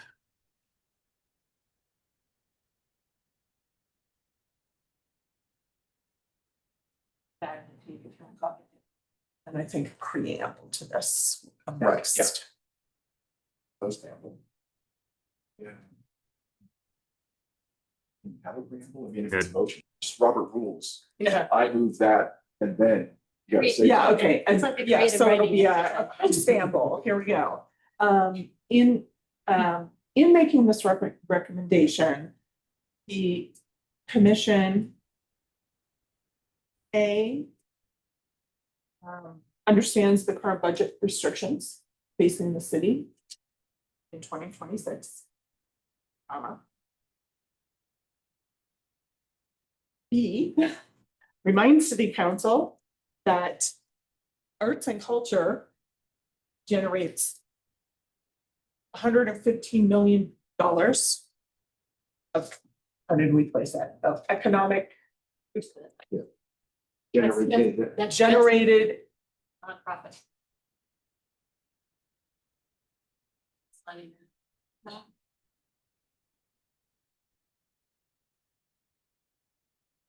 of economic activity in the city of Boulder annually. And C,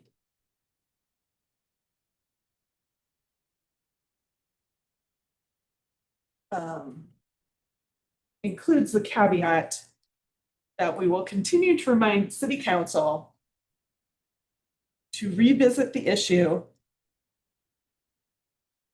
of covering administrative costs. Sorry, paying administrative costs out of the general fund in future years. I say advocate instead of. Advocate, yeah, that's a good one. The issue of paying administrative costs out of the general fund in future years. And instead, that we will continue to remind, it's continue to advocate.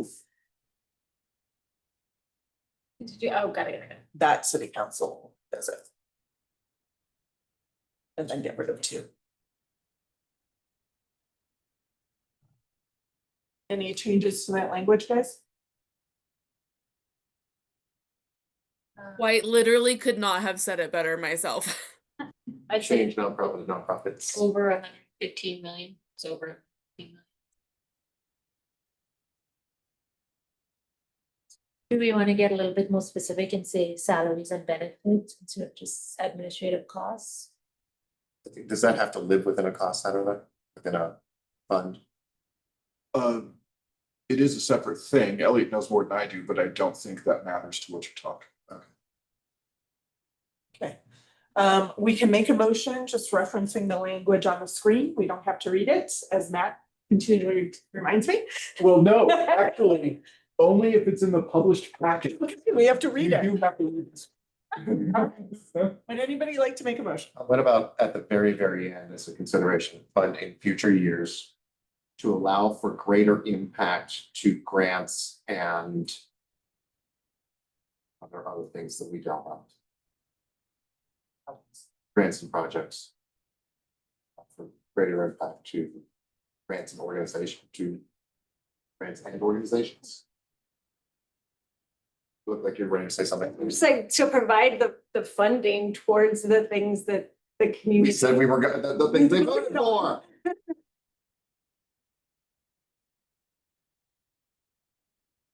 There's two wordsmithing things. I think there's a little bit, the word remind and caveat. I just feel like we're Yeah. feeling a little preachy. Yeah. So I That's think we okay. should I agree, I say, agree.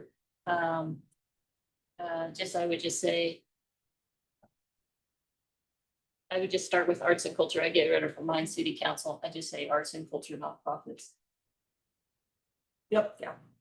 And then I would say. We will. Yeah, yeah. Just to see, we will continue. Greater impact to grants and organizations. For the expectations of 2A funding.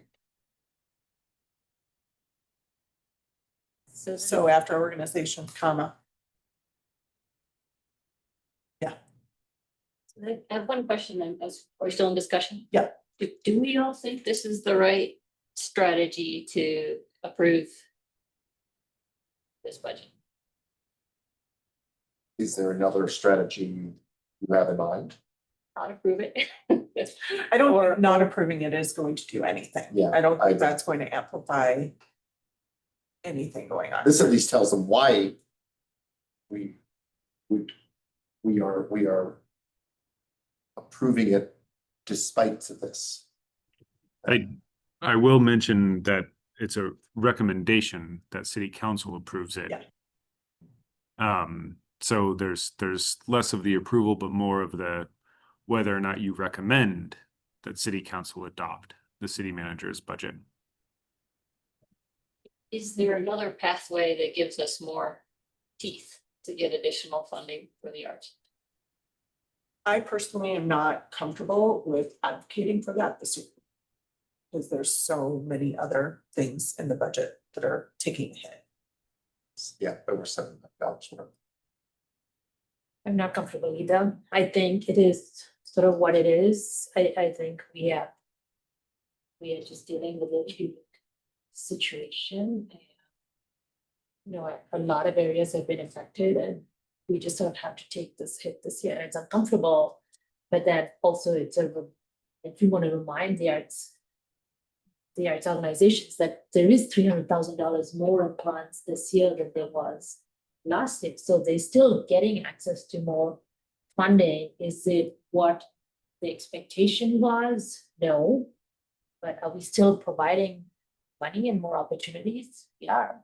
I think if we see an increase to income in the way of sales tax in 26 and 27, specifically to arts related organizations and arts related events, then we have an even bigger case.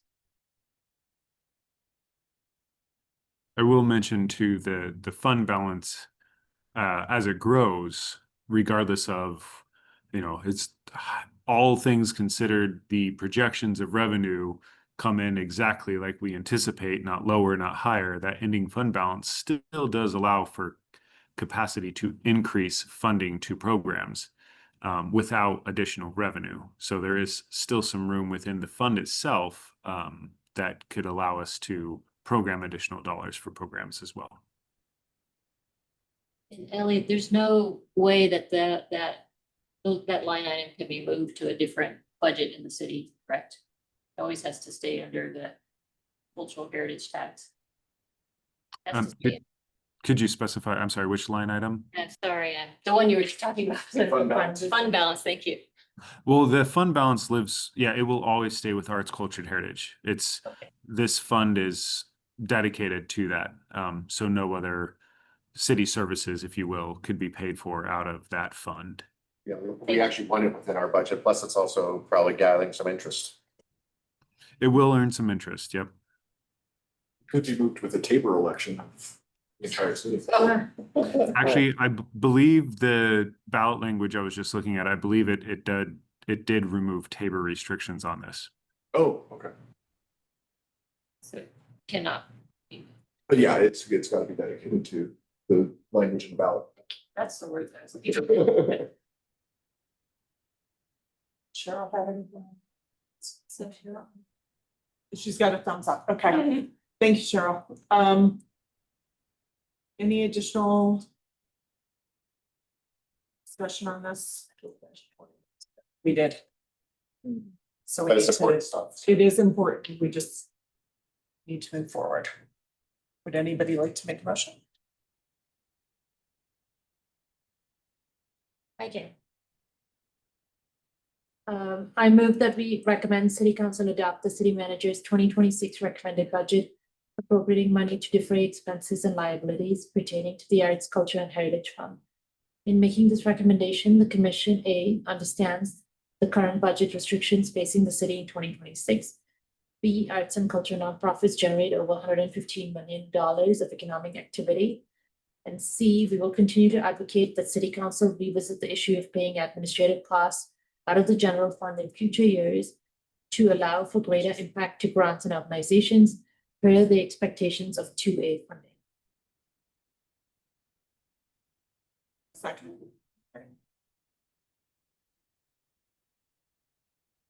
I second. Anything else to discuss? I would change generate to generated.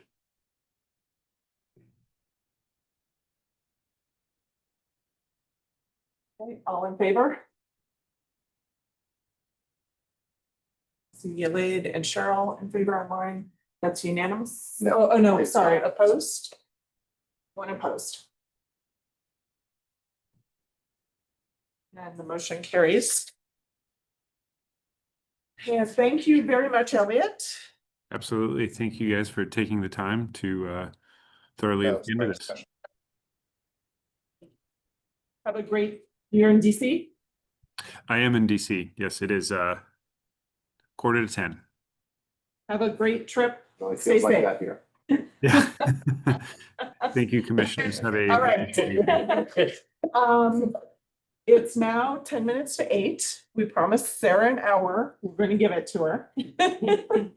And on to the grants program. Well, first of all, thank you for amending the agenda so we could get through this grant report. So you only have one, for Julia Pasalva, Harmony of Rhythm from Beat One Spirit, it's a community project for individualist grant.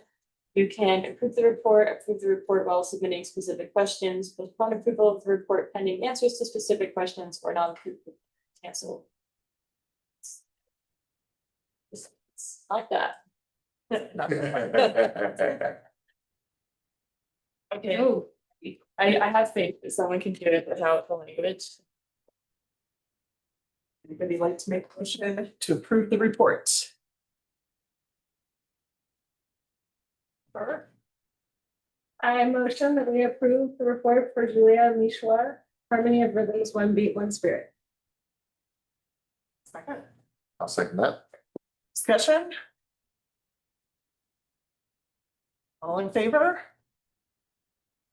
Two people online in favor. Cheryl. Cheryl and, I see. and I didn't see all the hands. I saw all the hands down there. Okay, so unanimous. Yes. Thank you. And go. All right, and thank you also so much for reading through the numerous draft documents. I know it was a lot. And for doing due diligence by reaching out to community members to solicit their feedback. I think in the past, my PowerPoints have previously focused on people's concerns or questions about things. So I think what was missing was some positive feedback. So for the sake of balance, I just wanted to put up that what I have not previously included is feedback around the concept of bedrock operating support that was positive.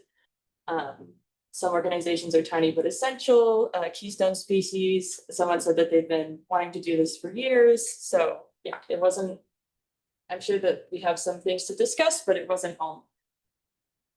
In line with support for the concept of bedrock operating support over the past month, I've generated specifics on how the concept would work on paper. Bedrock organizations would have to answer 5 questions in addition to the normal general operating support application related to community impact. Caroline astutely pointed out that by wording the last question category, community outreach and impact, that could be misleading, implying that this question is related to impact, but the others are not. So this is just a clarification. It's not in the packet materials, but we will note that all of the bedrock additional questions relate to impact. This one specifically about community outreach and connection. Is there any thoughts on this? I think it's a great idea. Good change. Yeah. Good catch. Thanks for pointing that out. All right, so this would then be the 5 additional questions that bedrock organizations would have to answer. Please describe up to 3 collaborations your organization has participated in within the past 3 years. Please describe past measures to increase disability access, one you're currently working on and one that you have made plans to implement in the future. Same thing with sustainability. Please describe a time where your organization responded to an existential crisis. The continued existence of the organization was at stake. That's talking about resilience. And then the final one reworded to discuss outreach. Were there any thoughts on how the additional questions currently stand? They only have to do 2 of these, So or they have to do all of them? they have to do all of them for the application. 2 of them would be for the report, at least 2.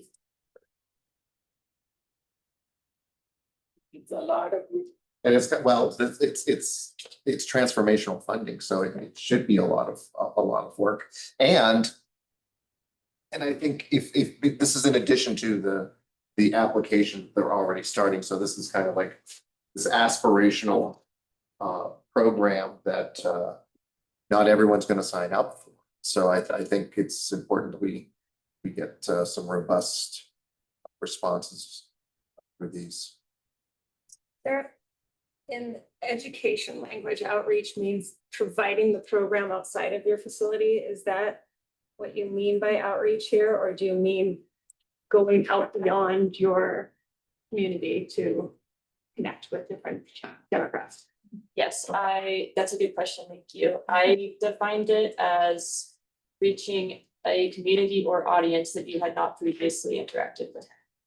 But I can change that if that's. I don't know, just be aware of that, but in like, you know, in traditional, like, or not traditional, the informal education language outreach is often what it would be like going to a school and delivering programs at a school. Yeah. Yeah, Anyway, it could be community connections. Yeah. Yeah, that makes sense. Sarah, I liked when you talked about number 4, you said this speaks to resiliency. I think you should just write that in the statement. Okay. Yeah.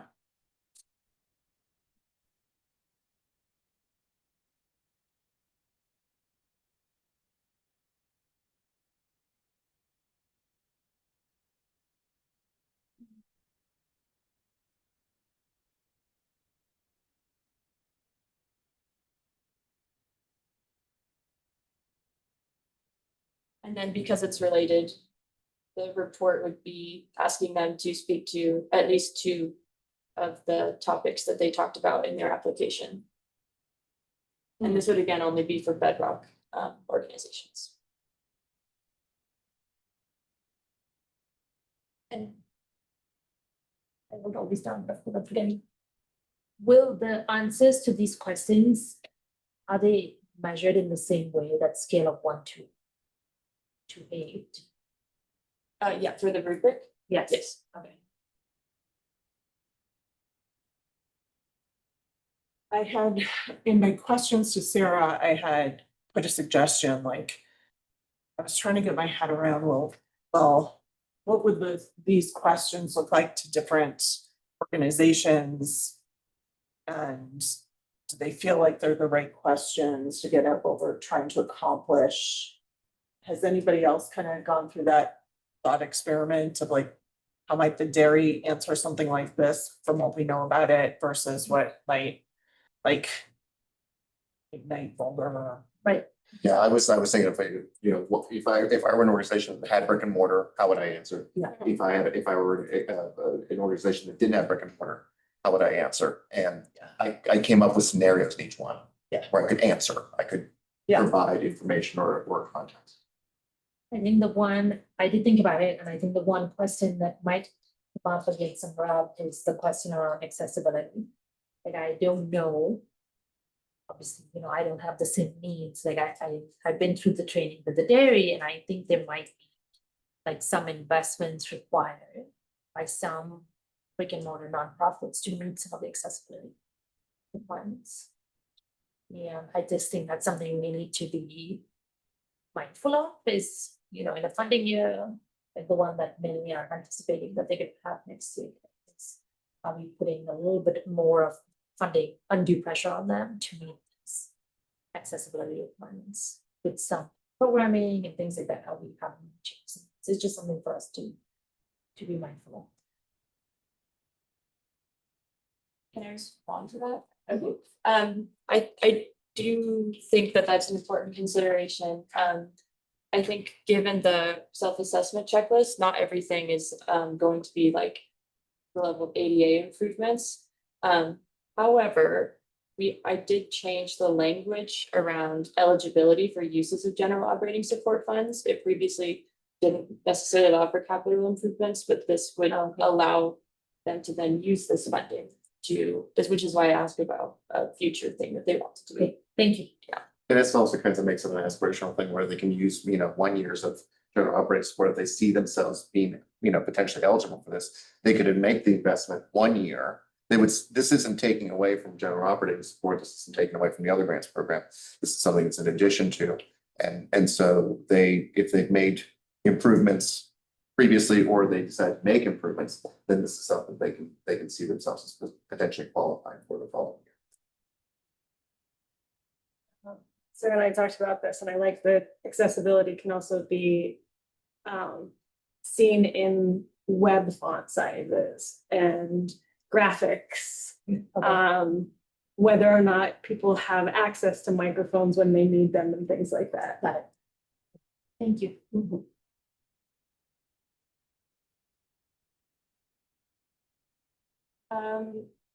Maybe this is opening a can of worms, but Caroline also did question whether this should read, instead of pick at least two, and one of them has to be collaboration. Yeah, something like that. Yeah, can you go back to the slide that had the 5? When I read it, when I think about bedrocks, this is just my own frame, is that I'm thinking about organizations that have heavy impact in, number 1, the collaborations, or number 5, that outreach to the new communities and audience. And so I wondered if those were required, if one of the two had to be either 1 or 5, if that would bolster what we're trying to accomplish. Does it muddy the waters? Does it make things too difficult? It was just an idea. I mean, I think they should pick the two that they want to report on, because also we don't, I mean, I think we just don't want to start putting these restrictions around their creativity too and being like, so like sort of prompting them in a certain direction, being like, okay, well, this year you have to think about. I just think they're all doing the best they can. So like let them pick the two that works for them that they want to report on. And you know, I say collaboration ad nauseum, but also what if they're not successful in that specific one the very first year? And then they've got their funding, you know, potentially in danger. So, you know, let them focus on the ones where they know they can see the most impact and they can report back on in the best possible light.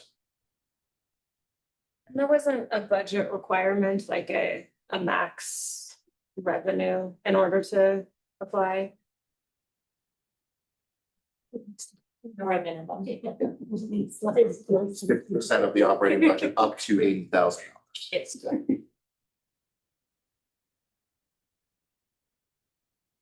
We'll have some time to circle back, hopefully, depending on how long people want to stay here.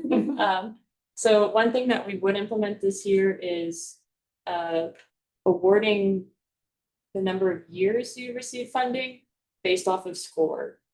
The reasoning behind this is we've heard from organizations that it's a real bummer if you don't receive operating support next year to have to wait 3 additional years to try again to apply. So because we're kind of starting from scratch, the idea is the ones that receive the highest score in each budget category or tier, with the exception of Bedrocks, would receive, or including Bedrocks, would receive 3 years of funding. And then the middle third would receive 2 years, and then the bottom third would receive 1 year. They all still did a great job on the application to receive funding. This is just a way that we could offer operating support every year. Yes. I think we still need some type of baseline of excellence, you know, so if someone, you know, if someone just throws something in, they say, well, I'm gonna get a year for just throwing in a not thought through application. So we still need some type of benchmark for that third, because you're saying everybody wins, right? Everyone gets a ribbon? This would be those that are recommended by the panel. Okay. So it says bottom, but they're all ones that scored high enough and the panel has recommended the commission. Okay. Was that in, I'm sorry if I missed that, but I think that should be the caveat. You know, everyone that's has scored high enough or recommended for funding. Yeah, I mean, it doesn't hurt to spell that out, so. Yeah, and one thing that could be helpful for the panel to also understand or realize, because I remember like the extra large organization last year, they had a score that would not have gotten them funding in the large category or even the medium category. So that, you know, empowering them to say, okay, if someone doesn't meet this threshold, then that amount can be spread across the other categories instead. Because that could have funded another 6 or 7 organizations who all scored higher within their own categories though. Okay, that's interesting. Yeah, instead of necessarily third, it could be Yeah, a score threshold. Yeah, do we have to give, like, just because someone, you know, qualifies within that category, does that mean that they are automatically gonna fund that? Yeah, no more than a third would get 3 years and no more than. Yeah. Okay.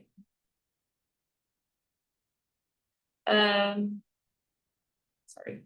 You're fine. Okay.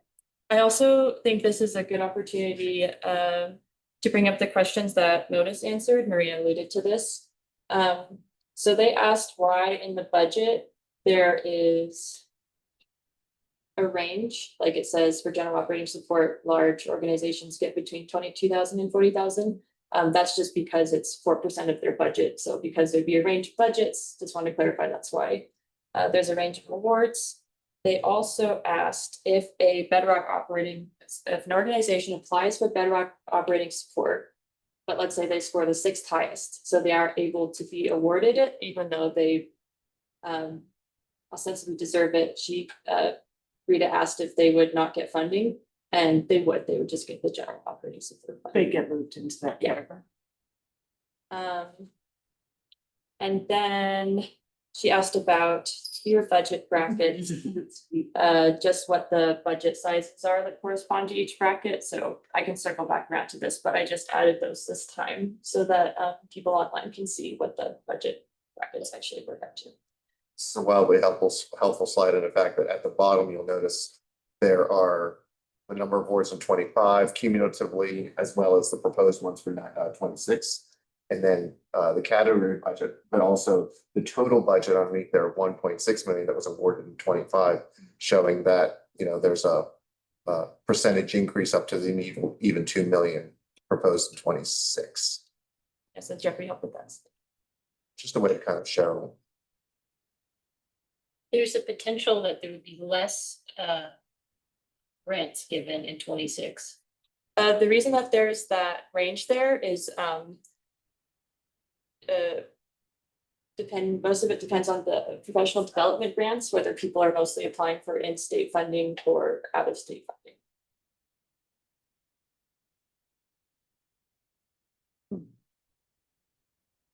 Because the one where there's an estimated range of grants is the professional development, depending on what the award amount is. And then the rental assistance one is basically, you know, half.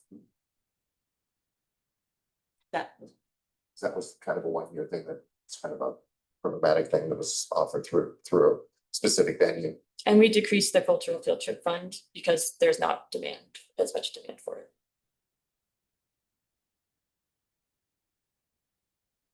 But likely it'll be the same. It'll likely be the same. And the artist hiring went down as well.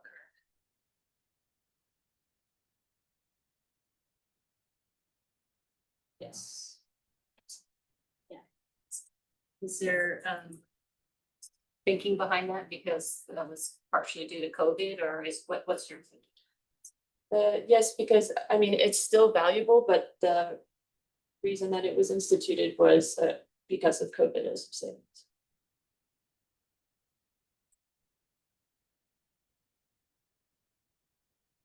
And also just because the word amounts are higher. And I'm just noticing, just to point it out, is that the rental assistant went down even though we have more venues in that program. Yes, the fee waivers would be included in those numbers then. Okay. How the use of the field trip fund would differ if each of the Title V schools was given a portion of it. Where like they knew that that was theirs, that they could use and spend a year versus having to apply for it.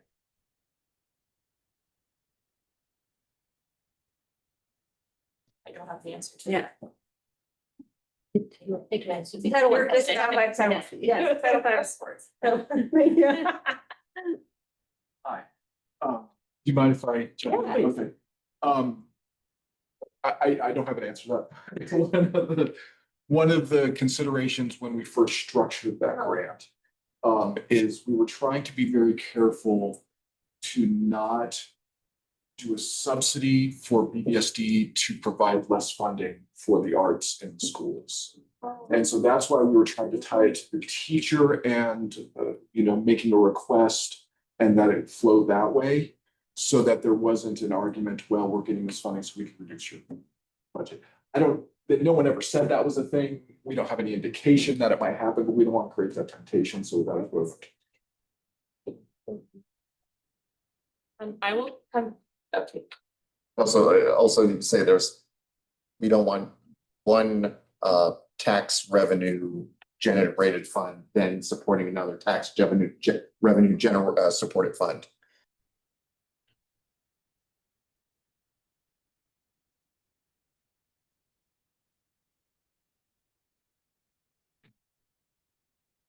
All right, there's just one other specific thing I wanted to call out for discussion.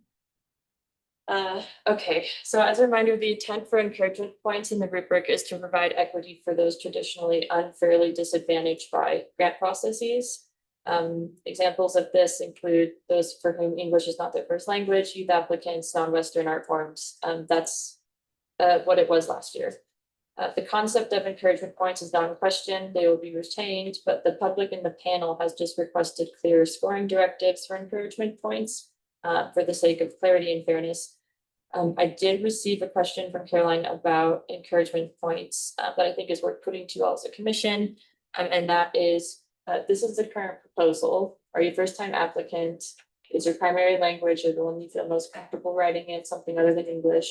And is the organization's principal art by and for BIPOC artists? That's what it stands now. However, because this was instituted as something that the commission wanted to do to promote equity, I mean, these are kind of up for discussion, what they are. You could add something that you think is missing or edit one of these. And specifically, my two questions were around, do we want to alter any of this or add something about the type of art that's being provided, like culturally diverse art forms rather than applicants? And then secondly, I questioned focusing only on BIPOC artists and that whether we wanted that to be broader. I mean, given where we live, I think it has to be broader. Border question. The point of encouragement points though is like extra. Yes, give them some equity. Above and beyond. Yeah. But will this extra points mean that?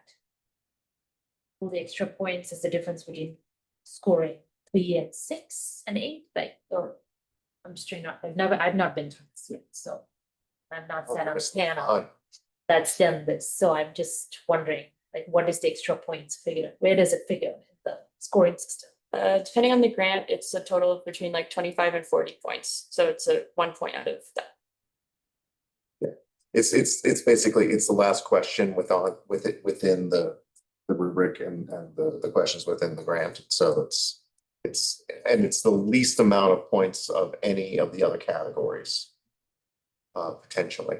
I like the idea of changing it to minority artists, but I mean, you could also change it to, what's the word, a diverse programming. I don't like to tell people what to program now. I But a don't think we minority need to artist- make it broader, yeah. A minority artist could be, it could be a woman who would be typically left out of grants programs or elderly folks or young folks. I will add this. Cultural offerings is already part of the rubric.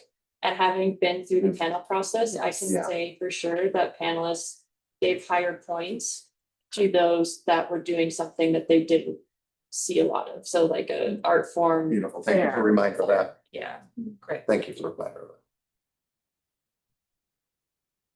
I do like the idea of it being more concrete for the applicants.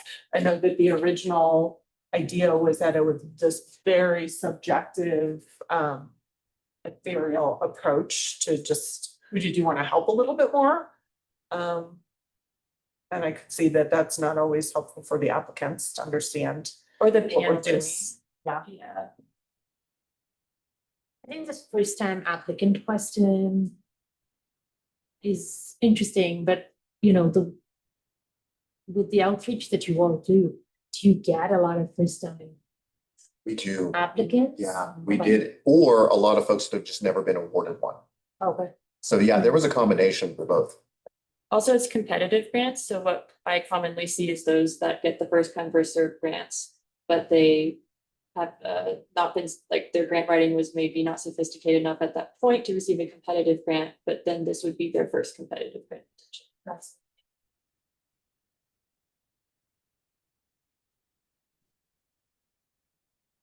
Feedback on the BIPOC, when Carol and I worked on this intolerance statement, we kind of wanted to make sure we were inclusive, so we did this long LGBTQ plus immigrant, BIPOC, Indigenous, Latin, disability, unhoused, faith-based, or other, I think that there could be broader, still be diverse, but broader. One thing that I like to do is lean on like the federal definition of underserved population, so if that is an option. That's great. I think that's, I think we, well. If we want to broaden that one. That's a trap. Yes, it's version. Right, the previous administration. Talk about a moving target. But it does include that, essentially that. I think that's good, yeah. You mentioned faith-based. Yes. Remember we can, how can we include, be inclusive, Would you put Shambhala as faith-based? that has been a question that has come up. Oh, interesting. Yeah. I think let them make the case for it, and people will give them a point or not. That has been a legitimate question, Oh, that's interesting. because there are lots of different churches. Do they pay taxes? That's my question. They're gonna be nonprofit then. So I will broaden, number 3. Were there any other, thoughts on that? I just think it's great that you're simplifying. And broadening it. Simplifying and broadening. Yeah. Yeah, I think it's important just so long as we keep the original intent. Yes. Okay, okie dokie. I just wanted to also provide, like, I pointed out bedrock operating support, encouragement points, but there are a lot of documents, so I wanted to provide some time and space to, if anyone had any concerns or questions about any of this, or compliments, who knows? I have a compliment. I was gonna save it for the end, but since you asked for it. Positive feed, here's some instant gratification. Is such complex work and trying to also like line it up with what's happening citywide. It is a big accomplishment when you put that on paper, and I really appreciate it. And just a quick reminder, Heather started with the city a year ago last week. Just so, Sarah, yes, sorry. Oh, who the hell Heather is? No, sorry. I had 3 meetings with different Heathers this week.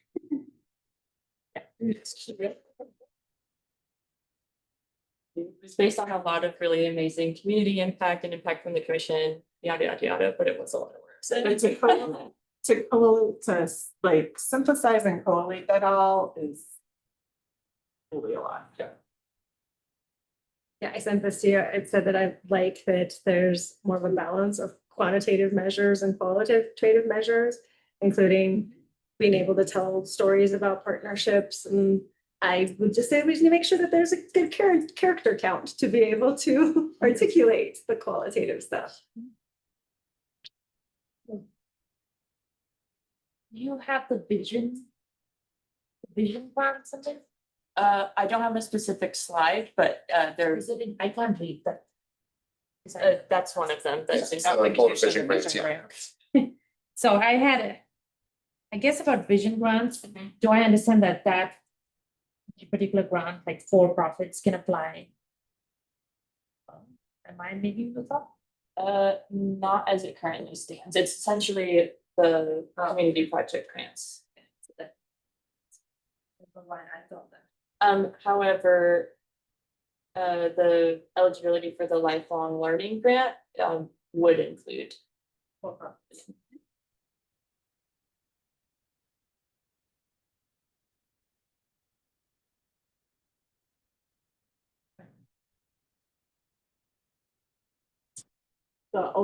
I think one of the comments I gave you is just that the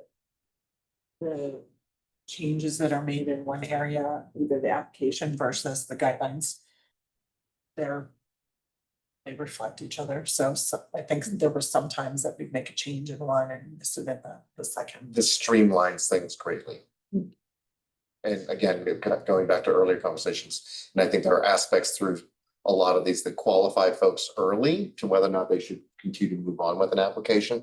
And that application is then allowing folks to, qualify for funds without having to spend more time than the funds are worth in most instances.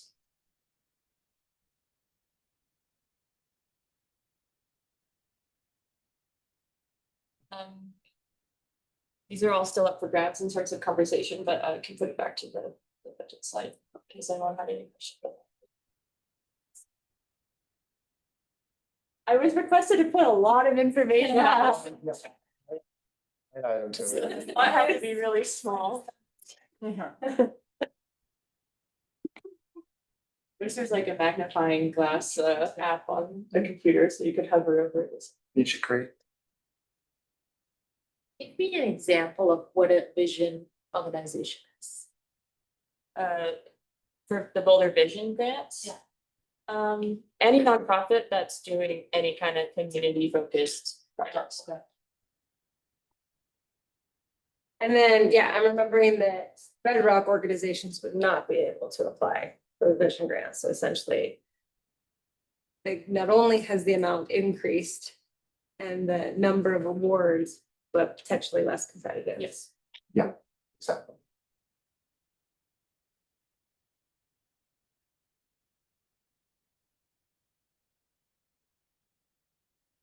And the Boulder vision, that can be like shorter term projects and like overarching programs. So I think that because it's a project grant, the panelists did emphasize that they'd like to see a project that has a start end date. But the lifelong learning grant is specifically for longer term programming, and the idea is that if this is successful, that would be a multi-year.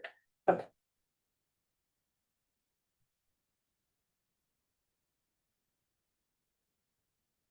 really like that we've increased the number of individual vision grants. Like I said on my first discussion for the Gregory Creek public art piece. I was chatting with a few friends about RFQs versus RFPs and these big grants. Oftentimes the whole RFQ process dissuades artists from even applying because if they don't have a big enough portfolio, they don't think that they're going to be able to get it. But then having more opportunities for local artists to be able to apply is huge. And the demand was so high and the quality of the applications were also so amazing. I mean, the panelists and as staff, we were all kind of devastated that we couldn't fund for this. Yeah. And these will be different from the experiments in public art. This way, starting out. Okay. So they can apply for both. Or can they apply for both? Yeah.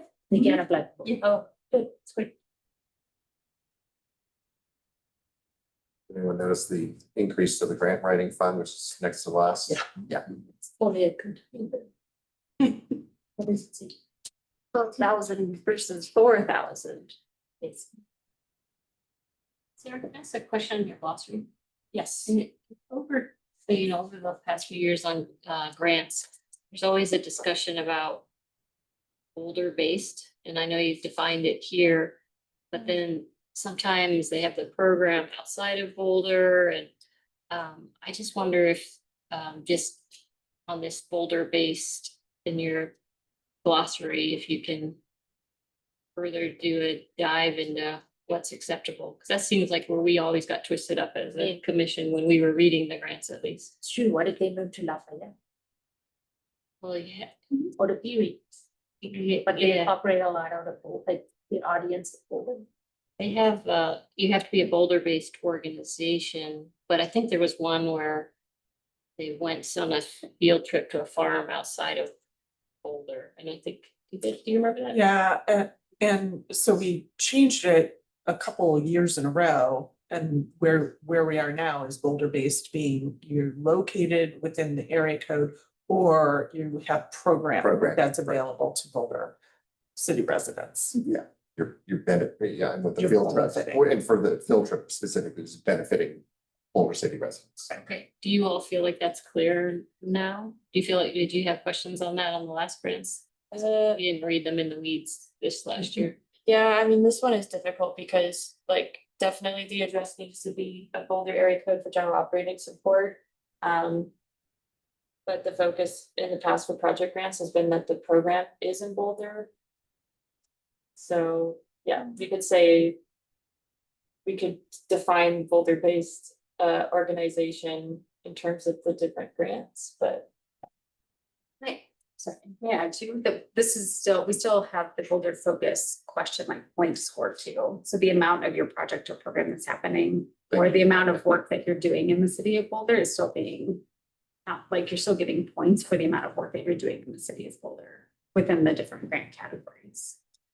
And the difficulty that we were addressing in broadening that definition again is that we were running into a lot of organizations that were doing a lot of programming here, but could not afford an HQ. Or they were doing programming here, but they also had shows in here, Yeah. In Lafayette. Oh my God, they Yeah. broadened their reach. Yeah. But yeah, So maybe it's, they must demonstrate their headquartered in the city limits of Boulder or the majority of.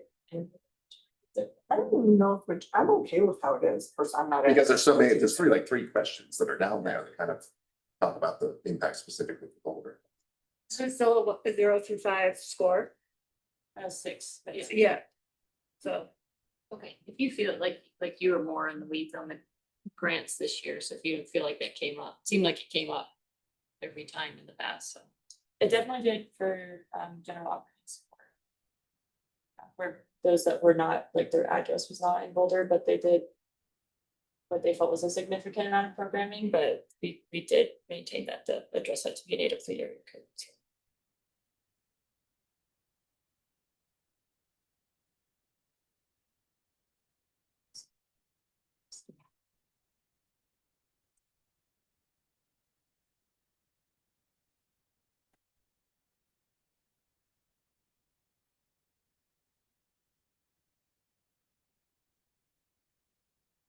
Any questions? You can talk about next steps or? Okay.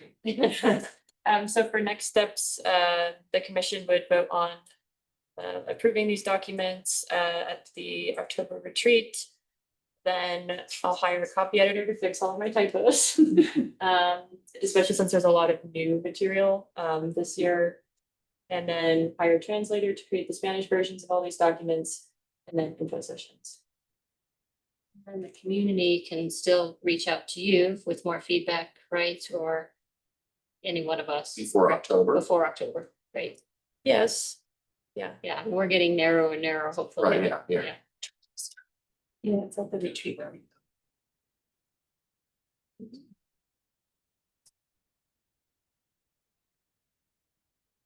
And Or then, the panic over here. It's like, it's almost October, oh my God. That's next week, though.